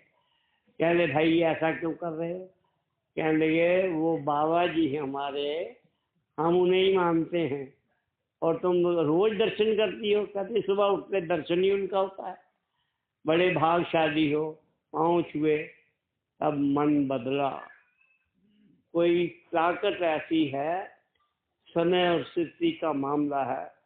अब वो एक केस में विधवा तो हो ही गई थी, एक दो केस में फंस गई, बच्चे फंस गए। अब आई मेरे पास। अब पहले तो रामचरण नाम लेती थी, कहले बाबा जी मेरी मुसीबत पड़ गई, अब कोई संकट मोचन नाम तुम्हारो। हनुमान चालीसा याद आ गई। मैंने क्या मामला है, मैं सारे रास्ते बता दिए, अमल किया, ठीक हो गया। क्या नहीं मुझे भी नाम मिल सकता है। मैं क्या, मैं वहाँ आश्रम में नाम देता हूँ सत्संग सुनने के बाद। कहने लगी नाम अकेले में दोगे कि सबके सामने दोगे। थिंकिंग देखो। मैं क्या, मैं नाम सबके सामने ही देता हूँ, मैं ओपन पब्लिक भी दे सकता हूँ, लेकिन वो कुछ लोगों का ग्रुप होता है उनको देता हूँ, उसमें औरत मर्द का सवाल नहीं। अब नाम लिया, जो शर्तें रखी गई वो सारी अवहेलना करती थी, पहले ही करती थी, सब काम में बड़ी व्यस्त माहिर थी। और जब नाम ले लिया तो रास्ता बदल गया। अब रोज सत्संग में आती है, कहने लगे वो तो स्वामी जी आते थे, उसी टाइम ही ये रास्ता मिल जाता तो ठीक था। भाई रिजर्व राइट रखा है। जिस आदमी को कहती है सुंदर सुंदर औरतें आती है, आज पता लग गया। कारण है कि हमारा मनसा साधु के प्रति ठीक नहीं। औरत आए, मर्द आए, जवान आए, बूढ़ा आए, काला आए, गोरा आए, सम दृष्टि है नाम पे हारो, सब पर समान दृष्टि है। और कई बार हम कहते हैं ये सत्संगी है, ये नॉन सत्संगी है। अब नॉन सत्संगियों की बातें सुन लो, बोले तुम्हारे बाबा जी हैं, ये कर देते हैं, वो कर देते हैं, कहले हाँ कर देते हैं। अब वहाँ संकल्प लिया है कि मैं तुम्हारे बाबा जी के दर्शन तब करूँगी या करूँगा जब मेरा काम हो जाएगा। अब काम हो गया, अब लड़का नहीं पैदा होता था, लड़का पैदा हो गया, लड़का 12 साल का हो गया। अब वो नहीं कहा कि वो मैं पैदा हो गया तो मिल गया तो शुक्राना कर दिया। 12 साल बाद लड़का बीमार हो गया। अब डॉक्टर ने कहा ये बचने की उम्मीद नहीं। अब गई बहन कि वो लड़का बीमार हो गया, वो क्या दे दिया मुझे, वो ना ही देते तो ठीक था। कहने के मैं तूने कहा था मैं दर्शन करूंगी। अब 12 साल का मौका दिया तो अब दर्शन तो करने ही पड़ेंगे भाई। कहने की अच्छा मुझे ले जाना। दर्शन किया, घर जाते थे लड़का ठीक ठाक। ये नहीं कि उसमें अब उन्हें संत कहते मैंने तो किया ही कुछ नहीं भाई, मैं कुछ नहीं करता। वो मेरा काम, मेरा नाम जपना, जपाना, करना करना। परमात्मा मुझे ब्लैकमेल करता है, मेरा नाम उपयोग करके सारे काम आप करता है। गुरु रविदास हुए, लोग कहते महाराज जी आपके दर्शन हुए, आपका नाम लिया, मेरा काम हो गया।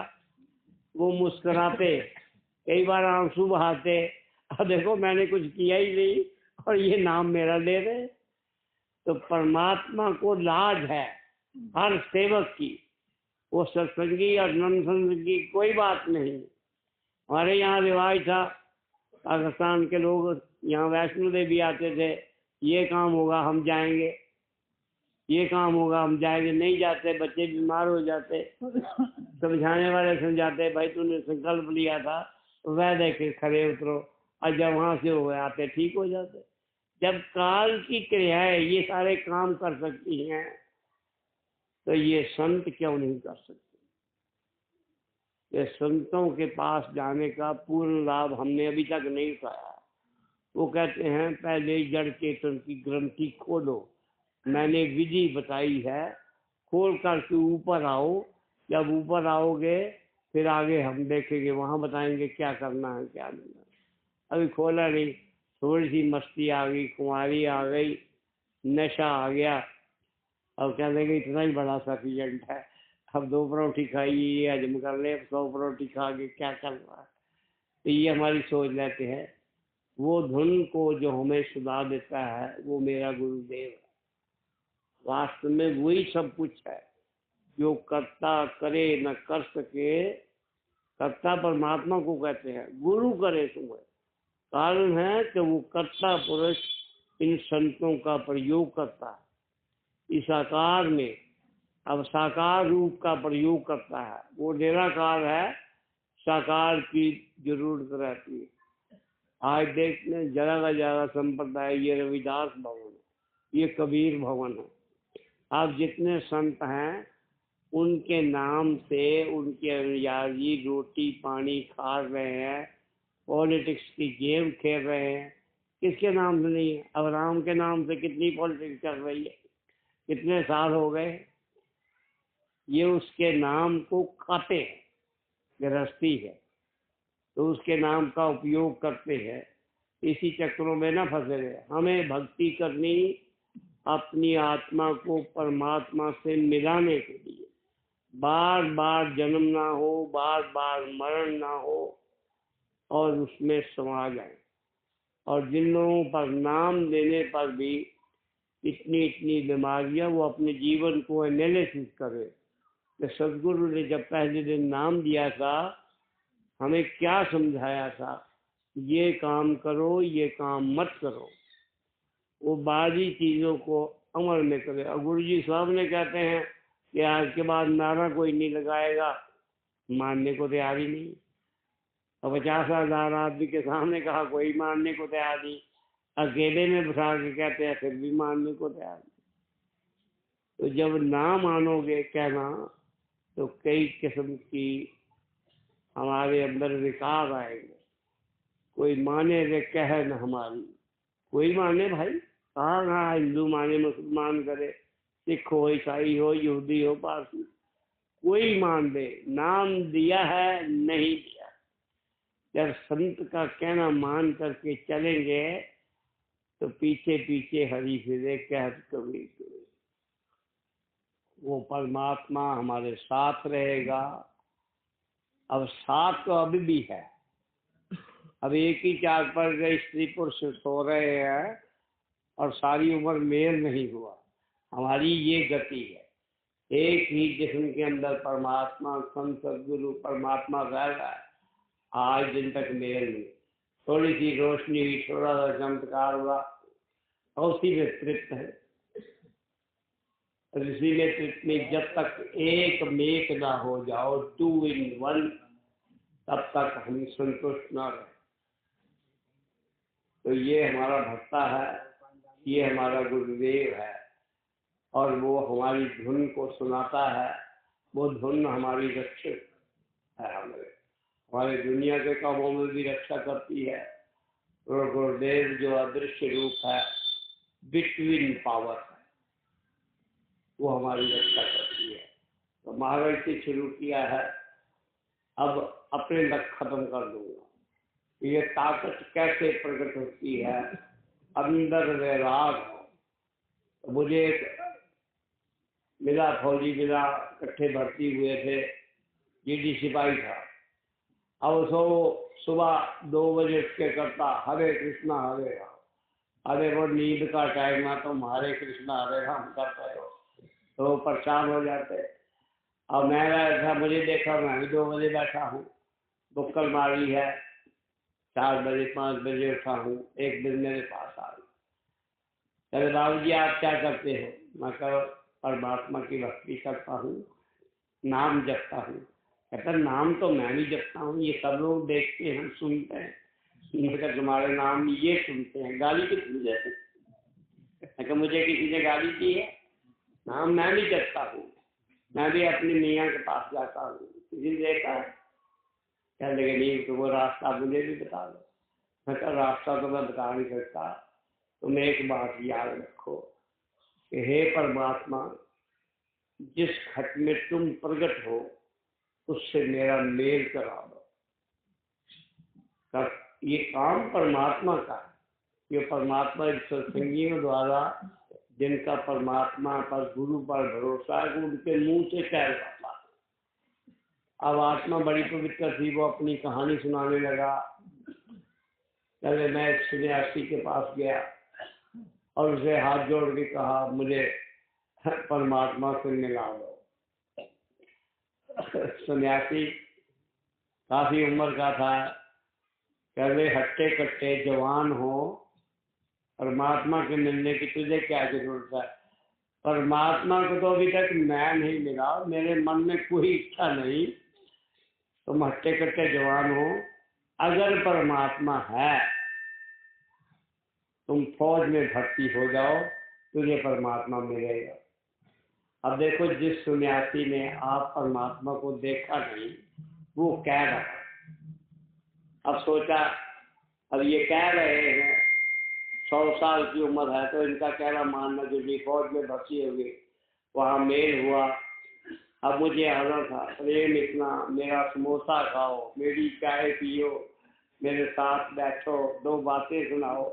अब रुचि लग गई, कह लगे जा रहे हो, कुछ न कुछ तो बताते जाओ। मैंने कहा एक बात तुझे बताई है, हे परमात्मा, जिस घट में प्रगट हो उस घट से मिला दे, उसके दर्शन करा दे। अब वो बात दिल में बैठ गई, उतर गई। अब उतर गई, अगले दिन सोचा ये बैठे थे बाबूजी, सुबह ऐसे बैठते, मैं भी बैठ जाता हूँ। अब कोई मंत्र का जाप नहीं, कुछ नहीं, ख्याल लग गया। अंतर सूर्य का प्रकाश हुआ, और 3 सरदार बीच में खड़े हैं। और मेरे 3 दिन में बंगलौर से आना था और आते मेरे घर में चिट्ठी आई पड़ी। अरे बाबूजी धन्यवाद, आज आप जाने के बाद मैं बैठा, सूर्य का प्रकाश हुआ और 3 सरदारों के दर्शन हुए। अब जब वो चिट्ठी पिताजी के हाथ में लगी, मुझे डांटने लगे, कहने लगे किसी को नाम दे के आए हो? मैं कहा नाम नहीं दिया, मैंने नीति बताई है। हे परमात्मा, जिस घट में तुम प्रकट है, मेरा उनसे मेल करा दो। तो मेल हो गया उनका, अब मेल हो गया। अब ढूंढता फिरा, किसी ने कहा ये आदमी नहीं है, ये आदमी नहीं है, ये है दिल्ली में है। अब दिल्ली चला गया सावन आश्रम, और हमारे दिलीप सिंह थे खजांची, कहने लगे इस आदमी से मुझे मिलना है, राम शरण नाम है, फौज में नौकरी करता है, वहाँ से बदली होके नहीं चला गया। कहने लगा यहाँ कई रामचरण आए हैं और कई रामचरण चले गए हैं, तुम पूरा पता बताओ तो हम तुझे पता करा देते हैं। अब देखो महाराज जी अंदर में बैठे हैं, जिसके दर्शन हुए हैं वो अंदर बैठे हैं। अब आज ढूंढता किसको भरता है? तो बाबूजी को। अब ढूंढता रहा। अब यहाँ बरेली में ही था मैं, यहाँ एक दीवान चांद का फौजी मिला तो उससे थोड़ी चर्चा की। कह रहे बाबूजी जिस आदमी का नाम ले गया उसे पागल करार करके नौकरी से निकाल दिया। मैंने कहा वो कैसे? कहते लॉकडाउन में उसकी नौकरी थी और हमें ये कहता था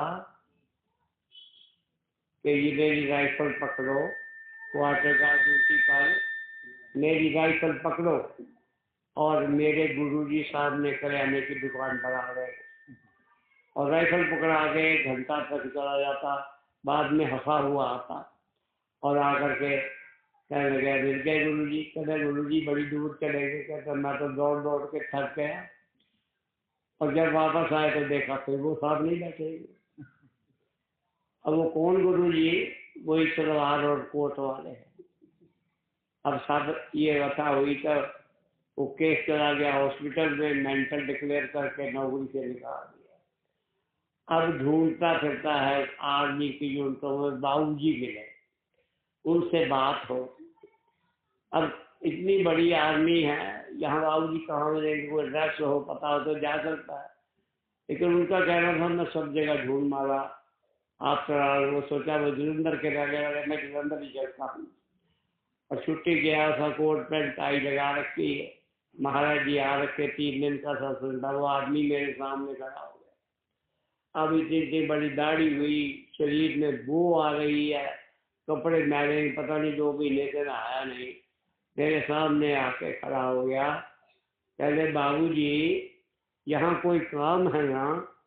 तो मेरे पास रेड़ा है, मैं बहुत सस्ते दाम में काम सेवा करूँगा, थोड़े से पैसे मुझे दे देना। अब जब उसको देखा मैंने कहा तुम्हारा नाम बालू राम है? कहने कि हाँ बालू राम है। अब ध्यान आया, अब देखो शक्ल बदली हुई है, कहाँ आर्मी की ड्रेस का कोट पैंट टाई लगा के, और कहने कि आप रामचरण हो। अब फट से चिपक गया, जैसे माँ बच्चे के साथ रोने लग गया, और मेरे भी अश्रु आ गए, क्योंकि प्रेम के अंदर वैराग होता है। अब जो पास लोग खड़े थे, कोई कहता है ये बड़ा गंदा आदमी है, और रामचंद्र ने गले लगा लिया उसे। सारी बातें सुनते रहे। आखिर जब कहा कि भाई यहाँ महाराज जी आए हुए हैं, मेरे गुरु जी आए हुए हैं, अब तुझे दर्शन कराता हूँ। अब अंदर रह गया, महाराज जी बाहर आ गए।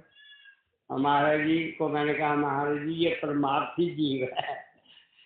कहने लगे खोटे घोड़े की पहचान हो गई। अरे मुझे ढूंढना था, ये ढूंढता। बताओ एक आदमी बिना ड्रेस के आदमी को ढूंढ सकता है, तो क्या वो परमात्मा को नहीं ढूंढ सकता? और महाराज जी तो इतनी बात करके मुझे खा गई बात है, अरे मेरा खोता में लागे आप घोड़े बन गए। सुबह भजन पर बैठाया, जब भजन पर बैठाया आया, कहने लगा आज वो गति हुई है जो आज से 4-5 साल पहले बंगलौर में हुई थी, आज वैसा ही अंतर में रोशनी हुई है। और ये महाराज जी इसी ट्रस्ट में सलवार कोट में दिखाई दी है। मैं बार अभी 2 दिन और प्रोग्राम है, सत्संग सुनो, उसके बाद नाम ले लेना।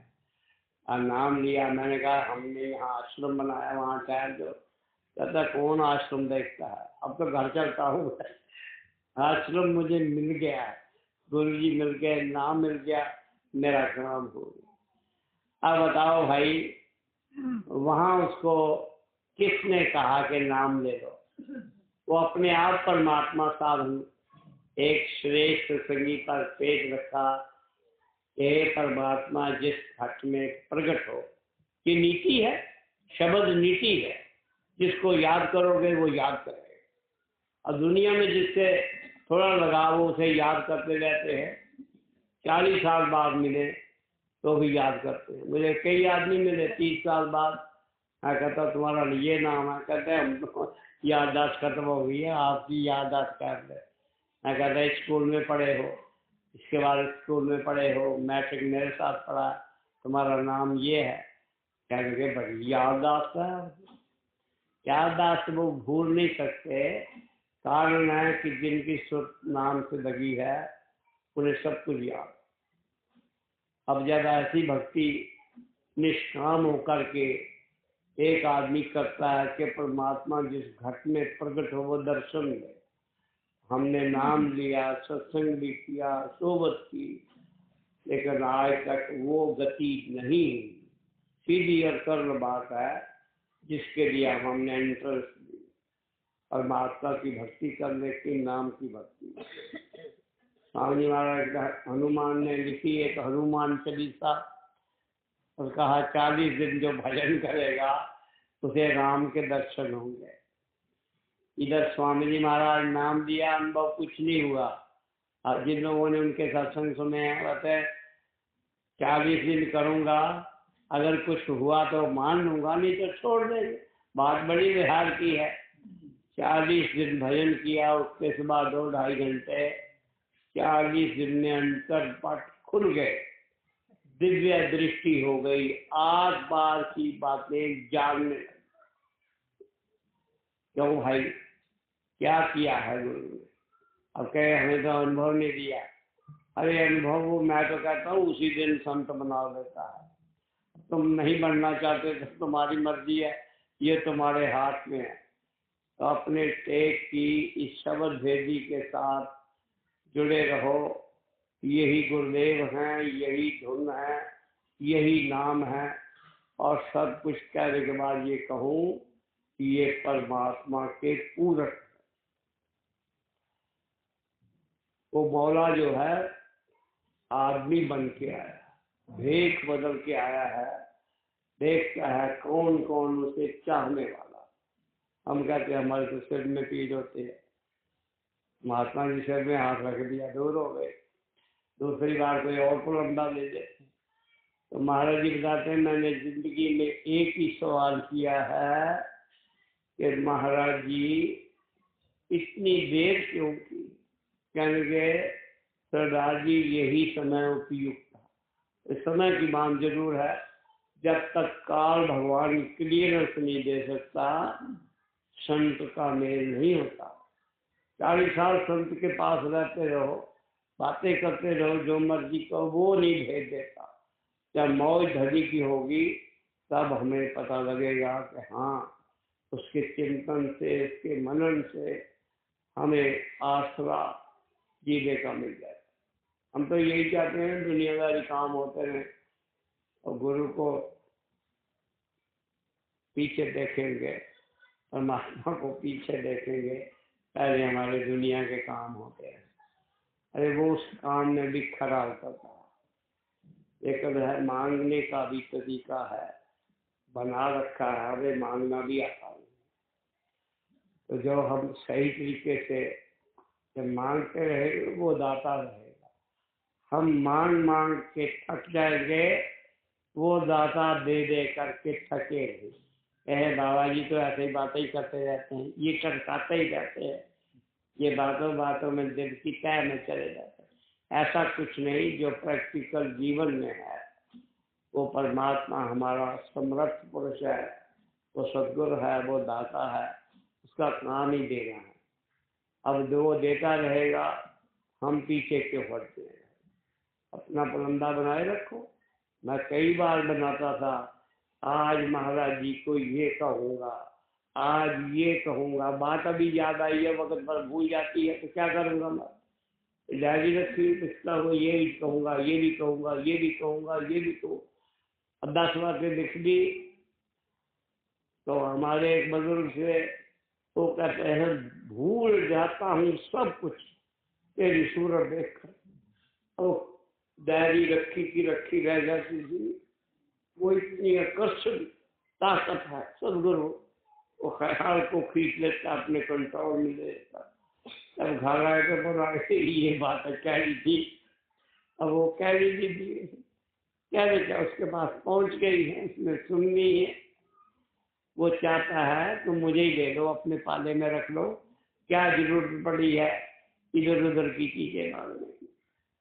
उसे गुरु क्यों ना संभाल, तेरा नर्तन बीता धर्म। गुरु को संभाल लो, अपने बीच में सुबोलो। इस मूर्त को देखा है, ज़ाहिरा वो इंसान नजर आते हैं, लेकिन प्रभु खुद उसके अंदर बैठ के काम करता। तो इसे मौला कहा है, मौला आदमी बनाया। जिन्होंने देखा है उन्होंने गाया। तो ये थोड़ी सी बात थी, मैं आपके सामने पेश की है।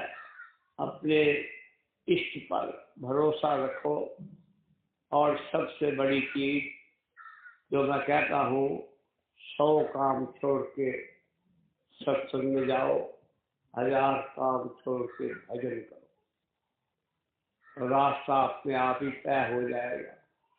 अब पार्टी बाजी ना बनाओ, ये बीजेपी है या बीएसपी है, ये सारे ऊपर जाके एक हो जाते हैं। बोला 2 करोड़ ले ले, तुझे चेयरमैन बनाते हैं मेरी पार्टी का। ये दुनियादारी ऐसी है, ये तो चलती रहेगी। ये पार्टी बाजी नहीं चलती यहाँ, केवल एक से रघुनाथ चलती है। अपने इष्ट के प्रति समर्पण हो जाएं, और वो हमारी हर चीज पर। हम गृहस्थी है, हमें रोटी भी चाहिए, दूध भी चाहिए, पानी भी चाहिए, बच्चों की देखभाल भी चाहिए। हमारे सामने इनको कुछ ना हो, ये ठीक रहे, ये सब कुछ ठीक व्यवस्था में हो जाएगा। आप अपना चिंतन मनन ध्यान अपने सदगुरु में लगा देंगे, ये सारा भार। तो कह देते हैं सौंप दिया सब भार तुम्हारे हाथ में, रखते अपने हाथ में हैं। और कह देते हैं कि सबको गुरु जी आपको सौंप दिया। मुझे याद है, बच्चे को लेकर आया मुझे, सरदार जी ये बाबा जी का बेटा है, ये बाबा जी की बेटी है। अब बार बार सबके सामने कहे, अब लोग सोचने वाले बड़े तरीके से सोचते हैं, वो सोचते रहे। अब एक दिन मुझे गुस्सा आया, मैं फट से थप्पड़ मार दिया। मैं अब वो चिल्लाने लगा, बोलने लगे, दादाजी बोलने लगे। क्या हुआ? कह रहे तुम तो कहते हो ये बाबा जी के बच्चे हैं। कह लगे नहीं, ये तो मेरा पोता है। अभी कहते थे बाबा जी के बच्चे हैं, अभी तुम्हारा पोता है। तो ये समर्पण बड़ा मुश्किल था। और कह देना ये परमात्मा के सब जीव है, ये जी लेक्चर कथा कहानियों से कुछ नहीं बना, जब तक हम गुरु के प्रति आचरण की बात को अमल में नहीं लाए। तो सत्संग में जाओगे तो पता नहीं कौन सा वचन हमारे दिल में घर आ गए, हमारा जीवन बदल जाता है। मांसाहारी लोग हैं, सब कुछ उल्टे सुलटे काम करते हैं, लेकिन संगत में बैठने सब कुछ बदल जाता और रास्ता साफ हो जाता। तो ये बात मैंने जो कह दी थी आपसे कह दी है। अब सत्संग में लगे रहो, 100 काम छोड़ के सत्संग में आओ और 1000 काम छोड़ के भजन करो। और मैं भजन वाली बात नहीं करता, ये मैं महाराज जी की रिपीट कराएंगे। मैं तो ये कहता हूँ कि 5 बार अपने सतगुरु का नाम लो। वो कब? जब अवकड़ पड़ गई है, जब ठीक चल रहा है कोई जरूरत नहीं याद करने। जब अवकड़ पड़ गई है, ये मत करो, गुरु जी सुंडेला में बैठे, गुरु जी दिल्ली में बैठे। अरे गुरु ने जब नाम दिया अंतर होके बैठ गया। तो अंतर वाले से जब ये कहोगे सारी बात अपने मन की, वो सुने। 5 बार अपने गुरु का नाम लिया भाई, क्या मैंने क्या अपराध कर दिया भाई? मैंने कहा अपना नाम लो। अब कई बार वो नाम काम नहीं, हमने याद कर लिया ना, वो नाम काम नहीं करता। हमारे गुरु ने दिया है, सब कुछ किया है, लेकिन वो काम नहीं करता। तब मैं कहता हूँ वक़्त के हाकम से काउंटर से करा लो, बाबा जी अपनी मौज में रखो। अब कई आदमी लोग लाडते, हम बाबा जी को क्यों कहेंगे, हमारे तो गुरु स्वामी जी हैं।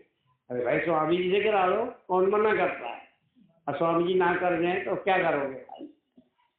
वक़्त पर गधे को बाप कहना पड़ता है। ये दुनियादारी है, हम गृहस्थी हैं, हमें पता नहीं किन किन चीज़ों की जरूरत पड़ती है। हमारा अधिक विश्वास टूट जाता है तो क्या हर जाए कि बाबा जी बीमार हो गया, बुखार नहीं टूटता, तो बाबा जी कहते हैं बुआ के पास 10 रुपये का पहन गए, हमें आधी बुखार है, फलाना बुखार है, ये ठीक है। ये करते कराते कुछ नहीं, लेकर ये रूह मांगते हैं। रूह रह गया दिना में जानी, अपनी रूह आत्मदान इस सतगुरु के प्रति कर देंगे, हमें से तन मन धन धान निकल लेंगे, क्योंकि वो आप भोगते रहो, आपकी चीज है, आप भोगते रहो। लेकिन जिन्होंने आत्म समर्पण कर दिया तो राष्ट्रपति उन्हें भी कत्ल माफ कर देता है, उसके हाथ में रहता है ना। जब सुप्रीम कोर्ट भी बाहर रखती है किसी फांसी की सजा हो, तो वहाँ बख्शिश का मार्ग राष्ट्रपति के पास। तो जब राष्ट्रपति से निवेदन करते हैं कि हमें बख्श दिया जाए, हमने सब अपराध किए हैं, तो वो मौज में आए तो बख्श देता है। बख्श दे गुनाह, मैं गुनाहगारों में हूँ। हम गुनाहगार बनते नहीं, सब कुछ काम उल्टे सीधे करते जाते हैं और गुरु को दोष लगाओ कि हम सब कुछ करते हैं और गुरु को दोष लगाते हैं कि हमने, उन्होंने कहा ये काम तुम्हारा हो जाएगा, अभी तक नहीं हुआ, ये काम हो जाएगा। अरे वो लारा लाए है, वो लारे से खींच रहा है आपको, खींचे सुत गुरु बलवान। अब अगली बार आओगे, मेंबर ऑफ पार्लियामेंट के तो 10-10 साल चक्कर काटते हैं, मिनिस्टरों के 20-20 चक्कर काटते हैं, लाखों रुपया भी भेंट करते हैं। और उसने कह दिया सत्संग में आना, अगले ने आना, कहते आया नहीं, गया टाइम नहीं। अब बताओ, सत्संग के लिए टाइम नहीं तो टाइम किसके लिए है? हमारी आत्मा की सुरक्षा देने वाले ये सदगुरु हैं। जीविया लोड़े सबको, मरना कोई नहीं चाहता, और उन्हें मरने की विधि हुई है, मर के देख लो भाई, जो आता है तो ठीक है, नहीं आता तो छोड़ लो, इसमें है क्या? अब संत के पास जाने से मन खड़ा नहीं हुआ, सूरत आतुर नहीं हुई दर्शनों की, तो छोड़ लो, छोड़ करके देख लो क्या आता है क्या जाता है। तो ये बातें मैंने बहुत सारी कह डाली है और मौज धजी की है, आप लोगों ने सुनी है, इसे धारण करेंगे, जीवत फैज मिलेगा, यानी मरने के बाद पैदा हो जाएगा। मरने के बाद पैदा हुआ कभी। अब गुरु जी यहाँ तो बात नहीं हमसे करते, मरने पर परमिट काटते हैं सतलोक का। अम्बेसडर कार पर गुरु जी आ गए, लेने के लिए आ गए, अब वो गाड़ी पे बिठा के सतलोक ले गए। अरे सतलोक में गाड़ियाँ भी जाती है, मुझे नहीं पता है, लेकिन ऐसा पाखंड करने से लोग भतीजे कछु न होई, ना ही राम है यहाँ। लोगों को पता देने से गुरु जी रात को आए, मेरी पत्नी को कहा तैयार हो जाओ, ये गाड़ी नहीं लाया हूँ तुम्हारे पास, अभी तक छट जाएंगे सीधे। और यहाँ बात नहीं करते गुरु जी, मरने पर गाड़ी भेजते, 20 लाख की गाड़ी भेजी है। तो ये छल कपट से कुछ नहीं बनता। वो स्वर्ग के धनी हैं, किस तरीके से ले जाते हैं स्वर्ग को वो जानते हैं। वो जीते जी जो ले जाना जानता है। और जो गुरु जी जहाँ बात नहीं कर सकते, भूल करके मत समझ लेना, मरने पर हमें सतलोक के परमिट दे करके वहाँ परमात्मा के पास पहुँचा दे। बड़ी नीति की बातें, जो संत नीति है, दुनिया की भी नीति है, वो बातें मैं आपसे कर रहा हूँ। अंतर की बात, जो अंतर में जाएगा वो जान सकेगा कि महात्मा क्या है। तो वो हमने अपने गुरु की संगत की है, साधुओं की संगत की है, सत्संगियों की, प्रेमियों की संगत। अरे वो प्रेमी क्या है का हुआ जिसकी याद में दो अंशों में ऐसा प्रेमी है। प्रेमी की याद करने से हमारा दिल भर जाता है, साधु को याद करने से हमारा दिल भर जाता है। तो ये है आत्मज्ञान, ये समर्पण सदगुरु के प्रति है, प्रभु के प्रति समर्पण है। जो लोग सत्संग में आते रहेंगे, सत्संग से जुड़े रहेंगे, वो अपने सदगुरु से, परमात्मा से जुड़े रहेंगे। उनका कोई संबंध विच्छेद नहीं कर सकता। वो अलख निरंजन सब कुछ करा देंगे, अनुभव कराएंगे जीते जी। जब आस विश्वास दृढ़ हो गई, ऐसे महात्मा पड़े, तो वो आप मिलियो गुरु आए, वो आप मिलता है। और लगता है महात्मा बड़ी मीठी मीठी बातें करते हैं, बड़ी करारी है, दिल को छू जाती है।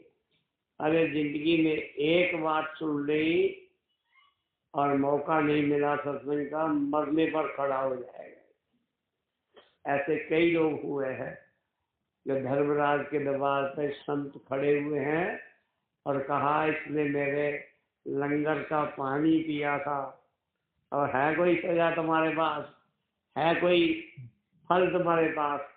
धर्मराज इनकार करता है, कहने के मेरे पास नहीं। तो भाई वापस करो इसे, वापस भेजो मनुष्य योनि में, फिर कोई संत आएगा उसे नाम देगा। इन संतों को इन लंगरों के लगाने की जरूरत नहीं, लेकिन अपने सेवकों की नेक नीति कमाई से कुछ निकालते हैं और कोई अजनबी जीव खा जाते हैं। अब बताओ वो नाम ले न ले, तो धर्मराज के दरबार में ये पहुंच जाते हैं और उस फंड से छुड़ा के लेते हैं। तो वो आदमी है भाई क्या? आज दिन तक धर्मराज के दरबार में कोई गया है? आप में से बताओ कोई गया है? नहीं गया है। ये जाते हैं, छुड़ा के लाते हैं। ये कहते हैं, स्वामी जी ने वहां कह दिया, भैया जी गुरु के निंदक हो गए, वो नरकों में जाएंगे। अभी शामली ग्रुप बड़ा खुश है और चिट्ठी में भैया जी का नाम नहीं है, बड़ा खुश है, मनोकामना पूर्ण हो गई। लेकिन वो बात किसी को नहीं पता, और मैं बड़ी स्पष्ट बात कही हुई है, वो संत कौन सा है जो नरकों में नहीं गया? कौन सा संत है? नाम लो, कौन सा संत है जो आज दिन तक नरकों में नहीं गया और जीवों को छुड़ा के नहीं लाया? सब संत गए हैं, छुड़ा के लाए हैं, और उनके दिए नाम को कोई चुनौती नहीं दे सकता। तो ये जाते हैं। अभी का कहो पुलिस वालों को मैं अपना खत्म किया है तो मुझे पकड़ के जेल कर दो, करते हैं। वो अपनी नौकरी से डरते हैं। सचमुच कत्ल कर दें, फिर सरेंडर कर दें, फिर वो चालान काटेंगे, फिर हम जेल जाएंगे। अब ना जाने जेल में जाके कौन हमें तड़प रहा है, कोई तड़प रहा है, कोई हमें छुड़ा दे, कोई हमें करा दे। तो ये जाकर के जीवों को वहां भी मिल लेते हैं। इनके पास सब क्षतिपूर्ति कर। हम तो इज्जत बेइज्जती से डरते रहते हैं, वो नहीं डरते। उसे जो परमात्मा कहता है वो परमात्मा के हुक्म के अधीन है, वो किसी आदमी के हुक्म के अधीन नहीं। और ऐसे परोपकारी संत के साथ जो जुड़ेंगे वो जीवित लाभ उठाएंगे। ये कर्म धर्म का पूछ जला के राख कर देंगे। अंधाधी आएगी, उस राख को उड़ा के ले जाएगी। जो कालक पड़ी है, आकाश से बादल आएगा, वो कालक को साफ कर देगा। कि हमारी आत्मा पाक और पवित्र हो जाए। तो ये सत्संग थोड़ा सा पेश किया है। अभी आगे का आप ये श्री राम जी है वो अनाउंसमेंट कर देंगे।